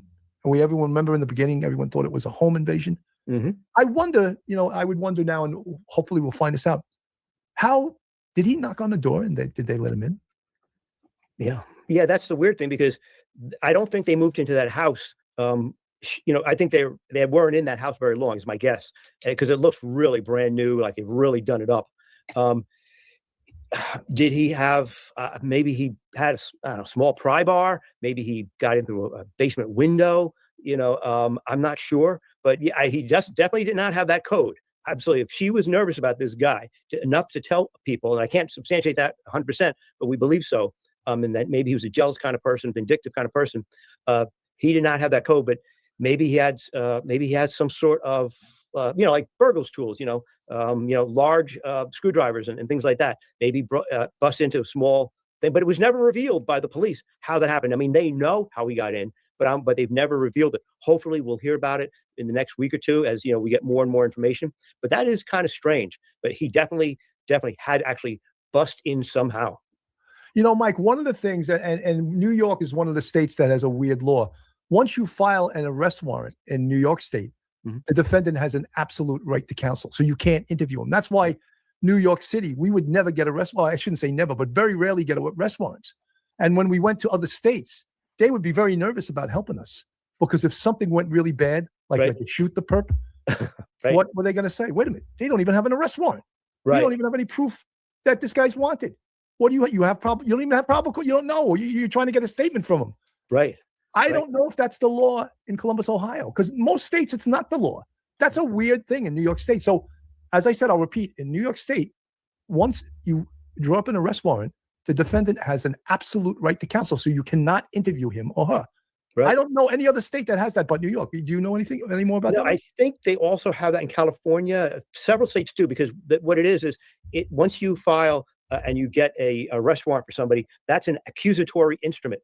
And so it's no longer an investigation where you're talking to somebody and you got a Terry stop, or you bring somebody and you talk to them, at their job, whatever, and you don't have to give them Miranda, or you do Mirandize them and they waive Miranda in an interrogation. But once you officially file an accusatory instrument against a criminal suspect, that is now an adversarial proceeding, a legal adversarial proceeding, and therefore, they have the right to an attorney. So they will be, an attorney will be made available, and he'll be given his Miranda rights right in front of the attorney, and he won't waive at all, because the attorney is going to be like, no, we're not saying a word. It makes it difficult, as you say, but because a lot of other departments in other states may not do that.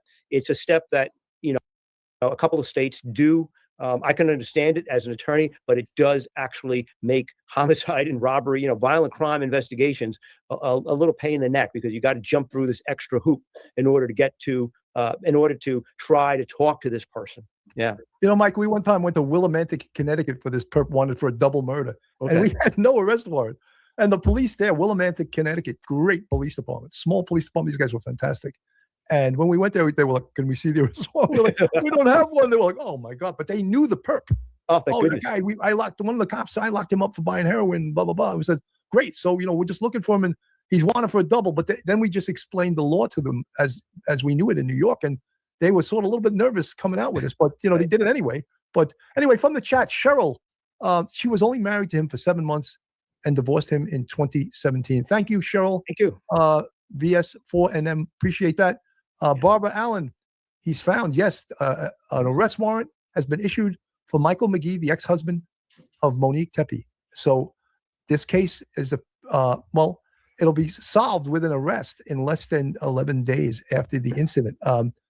With gratitude, 2328, I wonder if the detectives intentionally broadcast the wedding video. Maybe they knew from the beginning and were trying to smoke this guy out. With gratitude, I don't know. That's a good thought. That could be a strategy. You're right. Cheryl, they have a mugshot on him. I was just searching for it, and I'm not finding it right now, but I'll see if I can find it. I think TMZ has it out. I think TMZ published it. Okay, I'll see if I can find it and put it up on the screen. What do we got here? At Grady 0370. Sorry you weren't first. Day later. I don't have to be first. I just have to be cute. Just kidding. I don't have to be first. I just have to have the facts straight and present real investigation from a police perspective. That's what we advertise. I'm not looking to be first. I'm not looking to make things up. I'm not looking to go with unverified information. I'm looking to so TMZ has you're saying has the picture of Michael McGee. Yeah, I got it right here. That doesn't do me any good. Oh, I'm going to search for it right now, and we'll see if you can. I got it in front of the camera. It's not a very good picture, but oh yeah, I saw that before. I wasn't sure it was. Yeah, that's him. Okay. That's what I'm saying. That's him. Yeah, actually, you can see it pretty well. Let me see if I can still husband. Yeah, I just Googled husband of Monique. Yeah, that's there he probably is. the easy way to do it, but the hard way, I'm not coming up with it. Oh, you just Googled it. Okay, let me see. See if I can pull it up. Yeah, he's oh yeah, he doesn't look like a happy camper there. Yeah. Well, he just not only did he destroy two people's lives, but he destroyed his own life and more than two people. Right. And the children. Right. Yep. Save image as. Let's see if I could pull this up here. Okay. Maybe you can get it. It's coming up as a web photo, so I won't be able to pull it up. Okay. Yeah, I might be able to get another one. But yeah, there was I will say this. A lot of the fans of the show were making comments and writing in reviews after some of the previous shows, and they were like, "You got to look at the husband, the ex-husband. He's a nut or something like that." They were lambasting him, which is really strange because you would figure if they were married for only a really brief period of time, that's him, years ago. Where's the motive? Like, and I was like, well, thinking to myself, he's probably, over it by now, but people were like, no.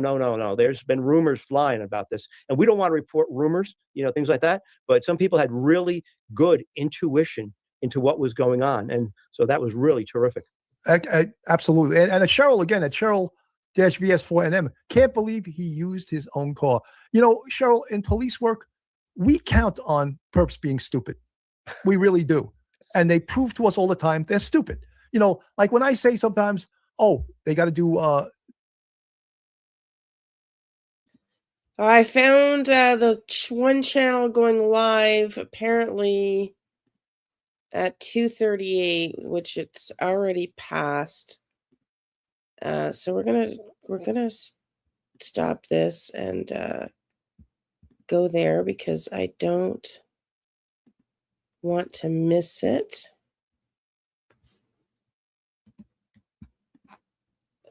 So just waiting for a minute or two. Hopefully they're not that late. I have been looking for all of the lives. This is the local news station. What do you guys think? It's going to be 10 minutes in and out. Donna, sweetie, I saw all that stuff you sent. I will play that tomorrow, if that's okay, because I wanted to just do what we did today, show the coverage, the courtroom, and then we'll keep covering it this week. So we'll get more go through more details this week. I'm pretty sure we're going to talk about this Tepe case all week. Going to add Lily and Jack back in, of course, and Gus Lamont probably, and maybe a new case towards the end of the week. So tomorrow back at 11 a.m. Eastern, please, everybody. So love this new direction. Even the people that are at work and watching and not chatting really enjoy knowing that we got you watching in the weeds. Excuse me. So I'll go through that stuff tomorrow, my dear. So thank you for sending me that. The children are from his new husband. Was the children the ex-husband's kids or the new oh yeah, the new husband. Yes, everybody, please hit the thumbs up.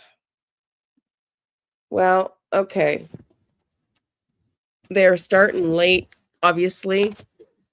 They are supposed to be broadcasting locally in the courthouse here So I'm going to just remove that, and we will put another one.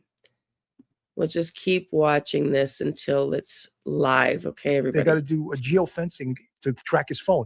So many people in the chat go, he would never carry his phone. No, believe me, idiots still do. Look at Brian Kohlberger.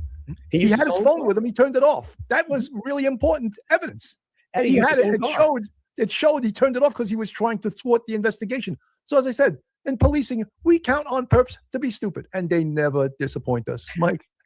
Yeah, if you think about it, Brian Kohlberger, he murdered 4 people. He used his own vehicle. He had his phone in his pocket. He turns it off.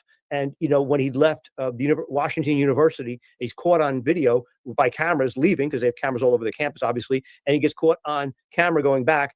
And when you figure out the time frame, it's a perfect time frame. And he turns his phone back on. You know, you just wonder.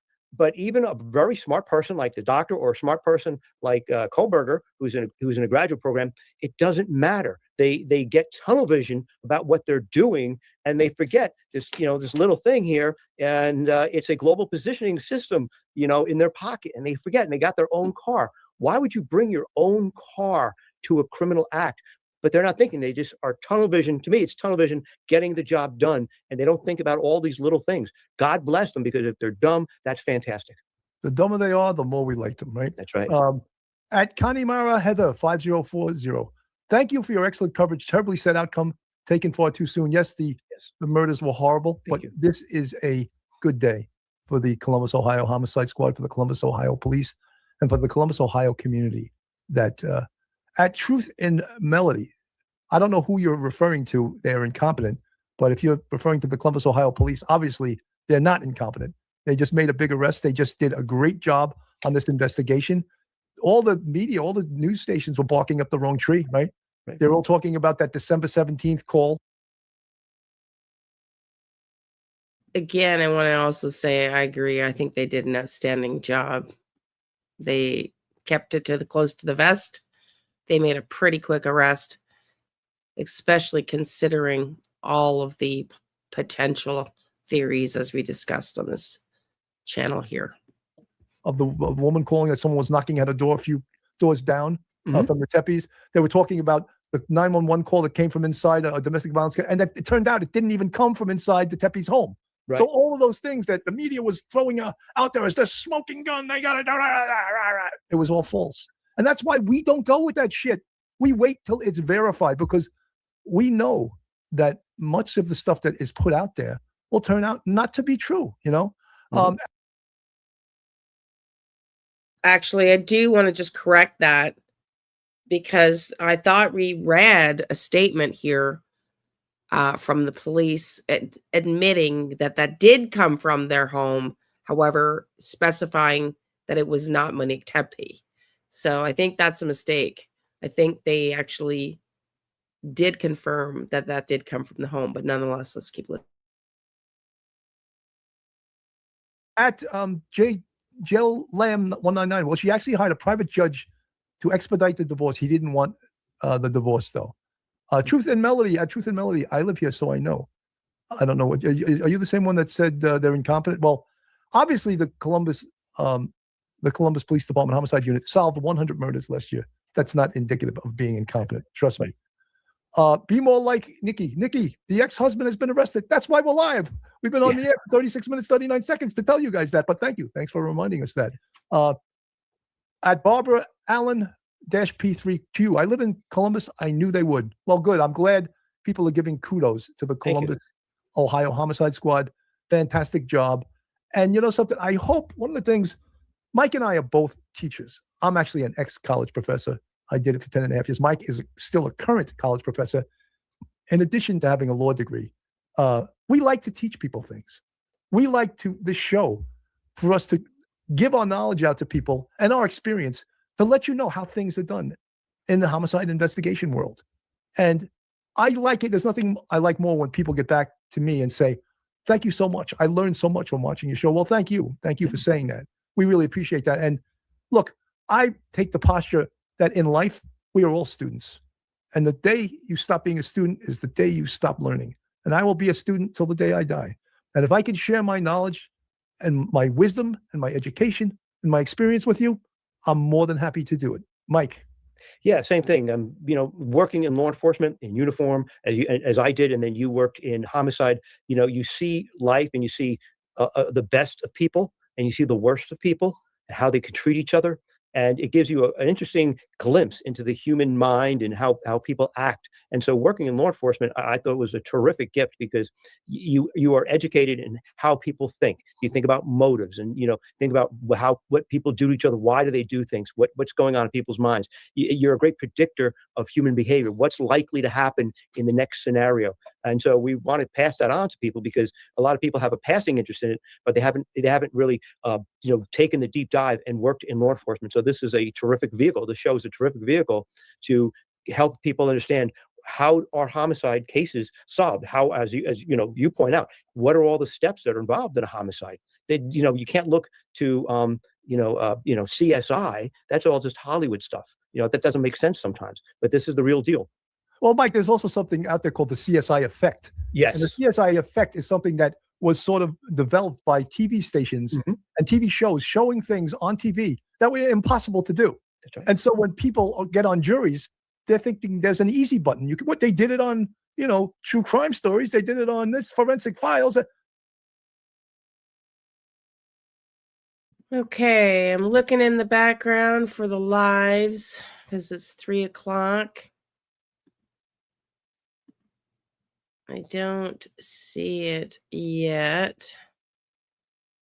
Got 4 different lives up.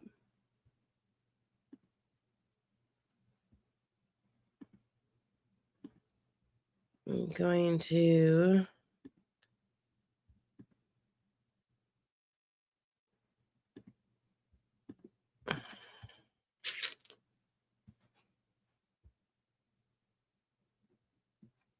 if anybody finds it, let me know, please.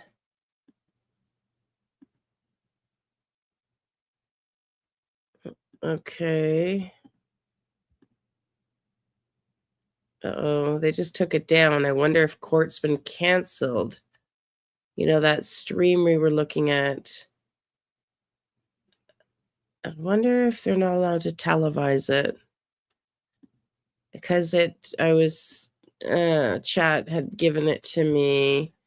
Okay, let me just BNS 10 TV. Let me see what's going on. YouTube just took down their live stream of court appearance. Not finding it anywhere. Okay, let's see.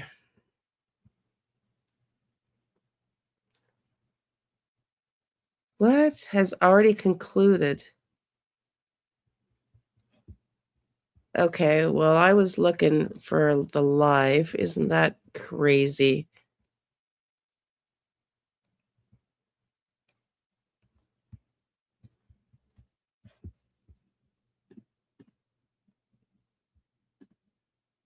Hang on.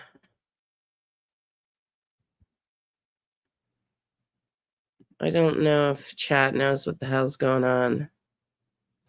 Because I had 4 different links up for the live and none of them showed it. I'm going to go see what you guys are saying in the chat here in a second. Hang on.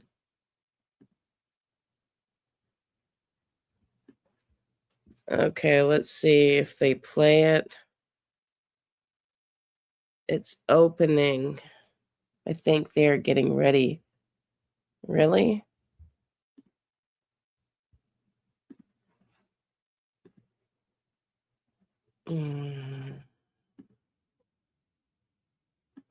No.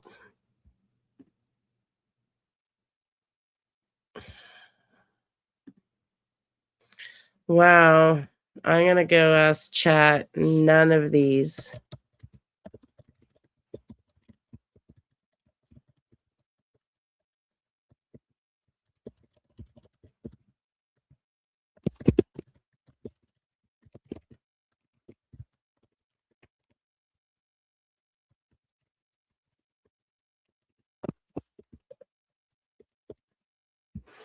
I don't know what's going on. Let's see what you guys are saying. The reason you have not seen a live video stream of Michael David McKee's appearance is that it concluded very quickly because he chose to waive his right to an extradition hearing. It was a brief procedural matter rather than a full hearing. Okay, let's go. I don't know, man. Let's go watch this. I don't think they actually did a live stream. I think they just did it. Court TV was going to show it. Yeah. Let's go watch. Well, that's a disappointment. But let's watch and see.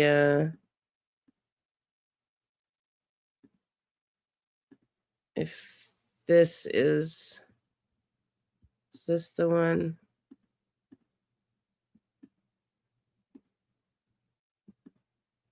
No. Columbus police found Monique and Spencer Tepe dead inside their home in the Wineland Park neighborhood. Tonight, Columbus police tell us that Monique Tepe's ex-husband, Michael McKee, now faces murder charges accused in their deaths. Thanks for joining us tonight. I'm Colin Dorsey. Now, since this happened December 30th, police asked for any video or photos which could help them piece I got together it. what happened. Then, police got a hold of a surveillance video changing everything. 10 TV's Chris McFarland joins us live from Hold Columbus Police on. headquarters with the latest. Jesus, where am I? Colin, yeah, we know that this case has gained attention nationwide, and it took a major turn 11 days after the murders. Now, records say... Okay, stop sharing.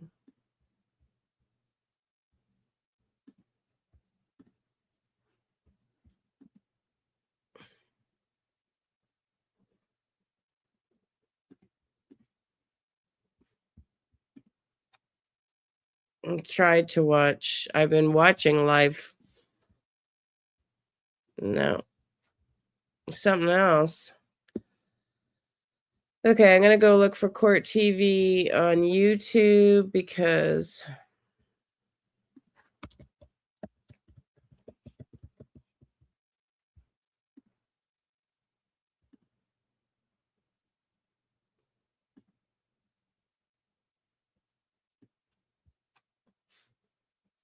no, live they are doing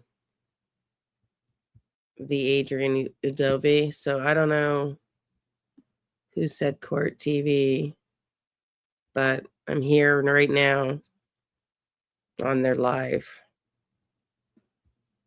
So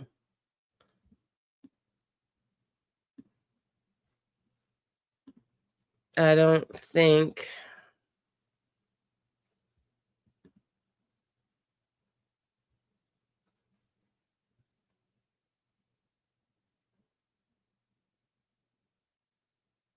this is supposed to have been covered live. They didn't cover it live.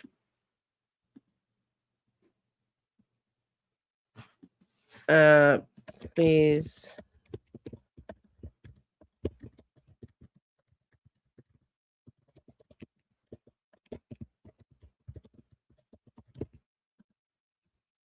I'm just going to get whatever was recorded. I don't know. Maybe it was this one that we were watching.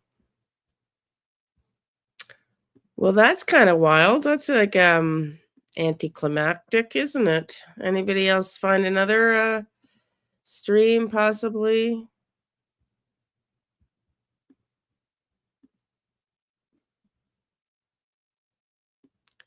Here's a video summary. Apparently.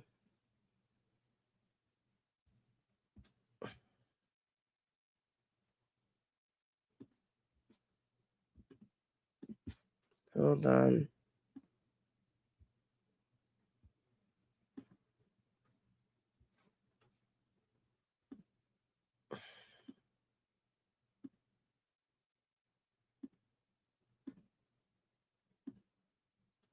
Yeah, apparently it's the one we were watching. So all this talking is from 8 a.m. There is 2 reporters talking about how did he get into the house. I don't know, my dear, but we're going to watch this and then we're going to call it a day. Police were able to identify the ex-husband, Michael McKee, through that surveillance video, ultimately leading to an arrest. 39-year-old Michael McKee was booked into jail on Saturday. He's charged with 2 counts of murder in connection to the Here we deaths go. of Monique and Spencer Tepe. I got Monday, it. Hang on. investigators released this video showing a person walking in an alley near the couple's home in Wineland Park. The first. For the love of God. Let's not miss it now. Okay.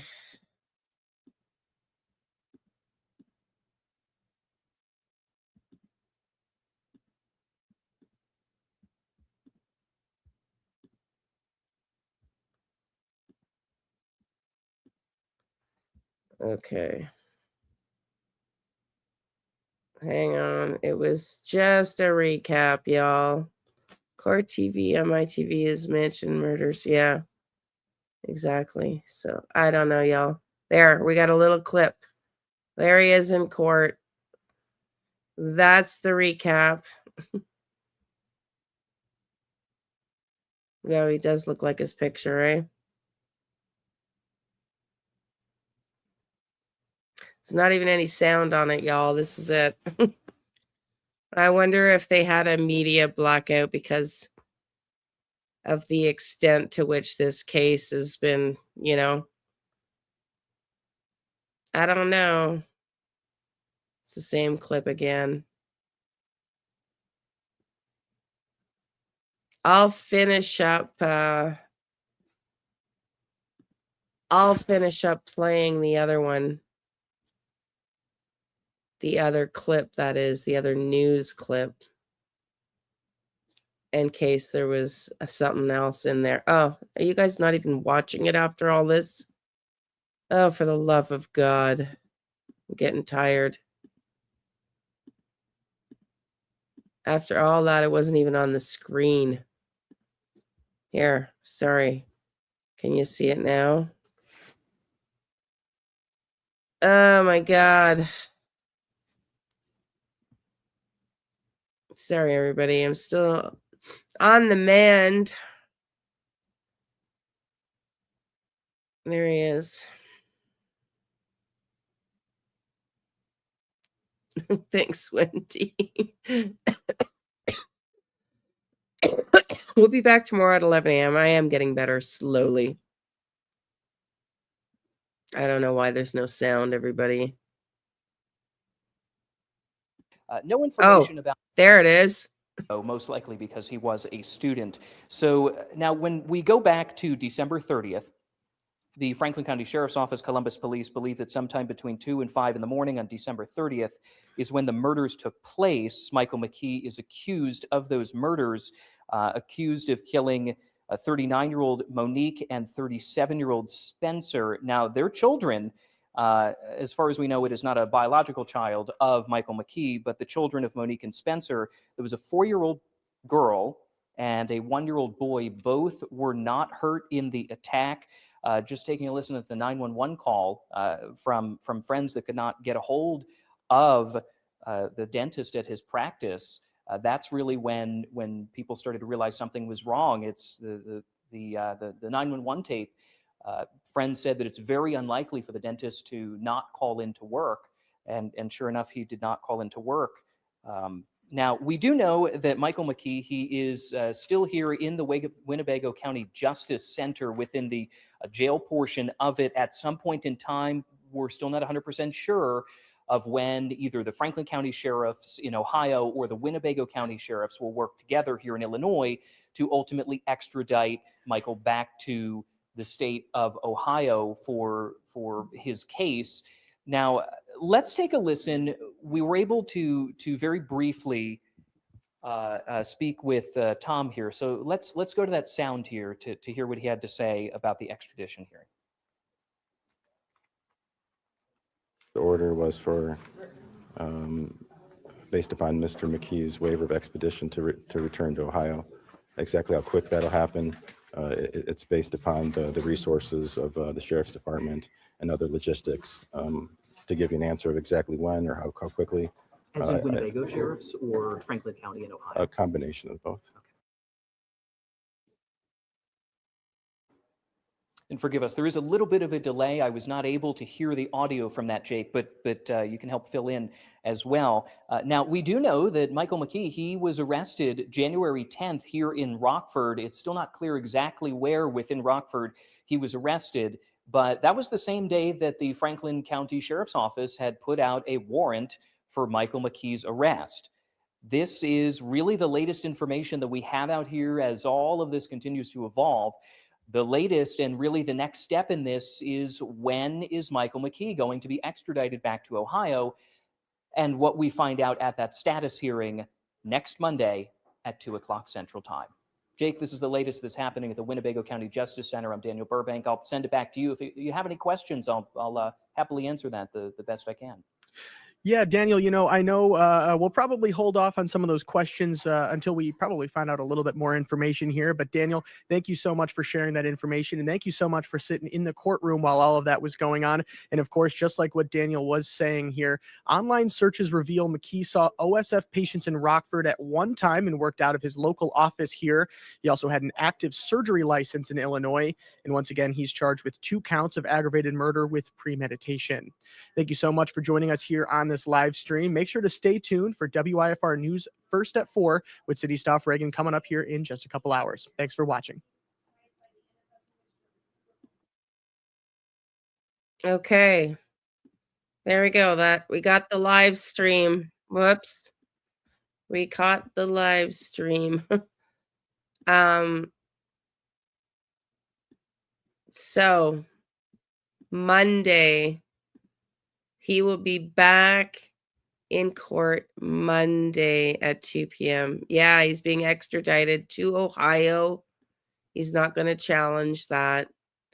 And next Monday at 2 p.m. And that itself will also be very 10 minutes. But so it's, yeah, we didn't get to see much. It wasn't, and it never is at this time in the process. It's always a very in and out thing, but was even less, there was even less live inside the courthouse than I expected. But we'll have to see. We'll have to see what happens when they do get to court, if they're going to televise it. But thank you, everybody, for being here. I'm going to go get some rest. I need to actually start doing some dishes because, yeah, my house looks pretty rotten. So we will see you tomorrow. We're going to cover more Tepe, Gus Lemma, and Jack and Lily. I think I'm going to do Jack and Lily. I don't want to promise that. I think I have to take some time to do some research on what to do next on Jack and Lily. But yeah, and let me know. Let me know if you, I'll post a survey up what you'd like to watch. If there's another case you have in mind, I'll post on the page. Then we'll see you tomorrow.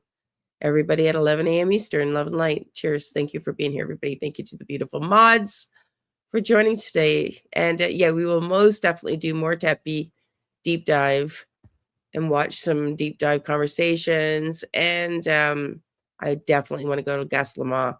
So we'll talk tomorrow. Bye, everybody. Thank you, Marie.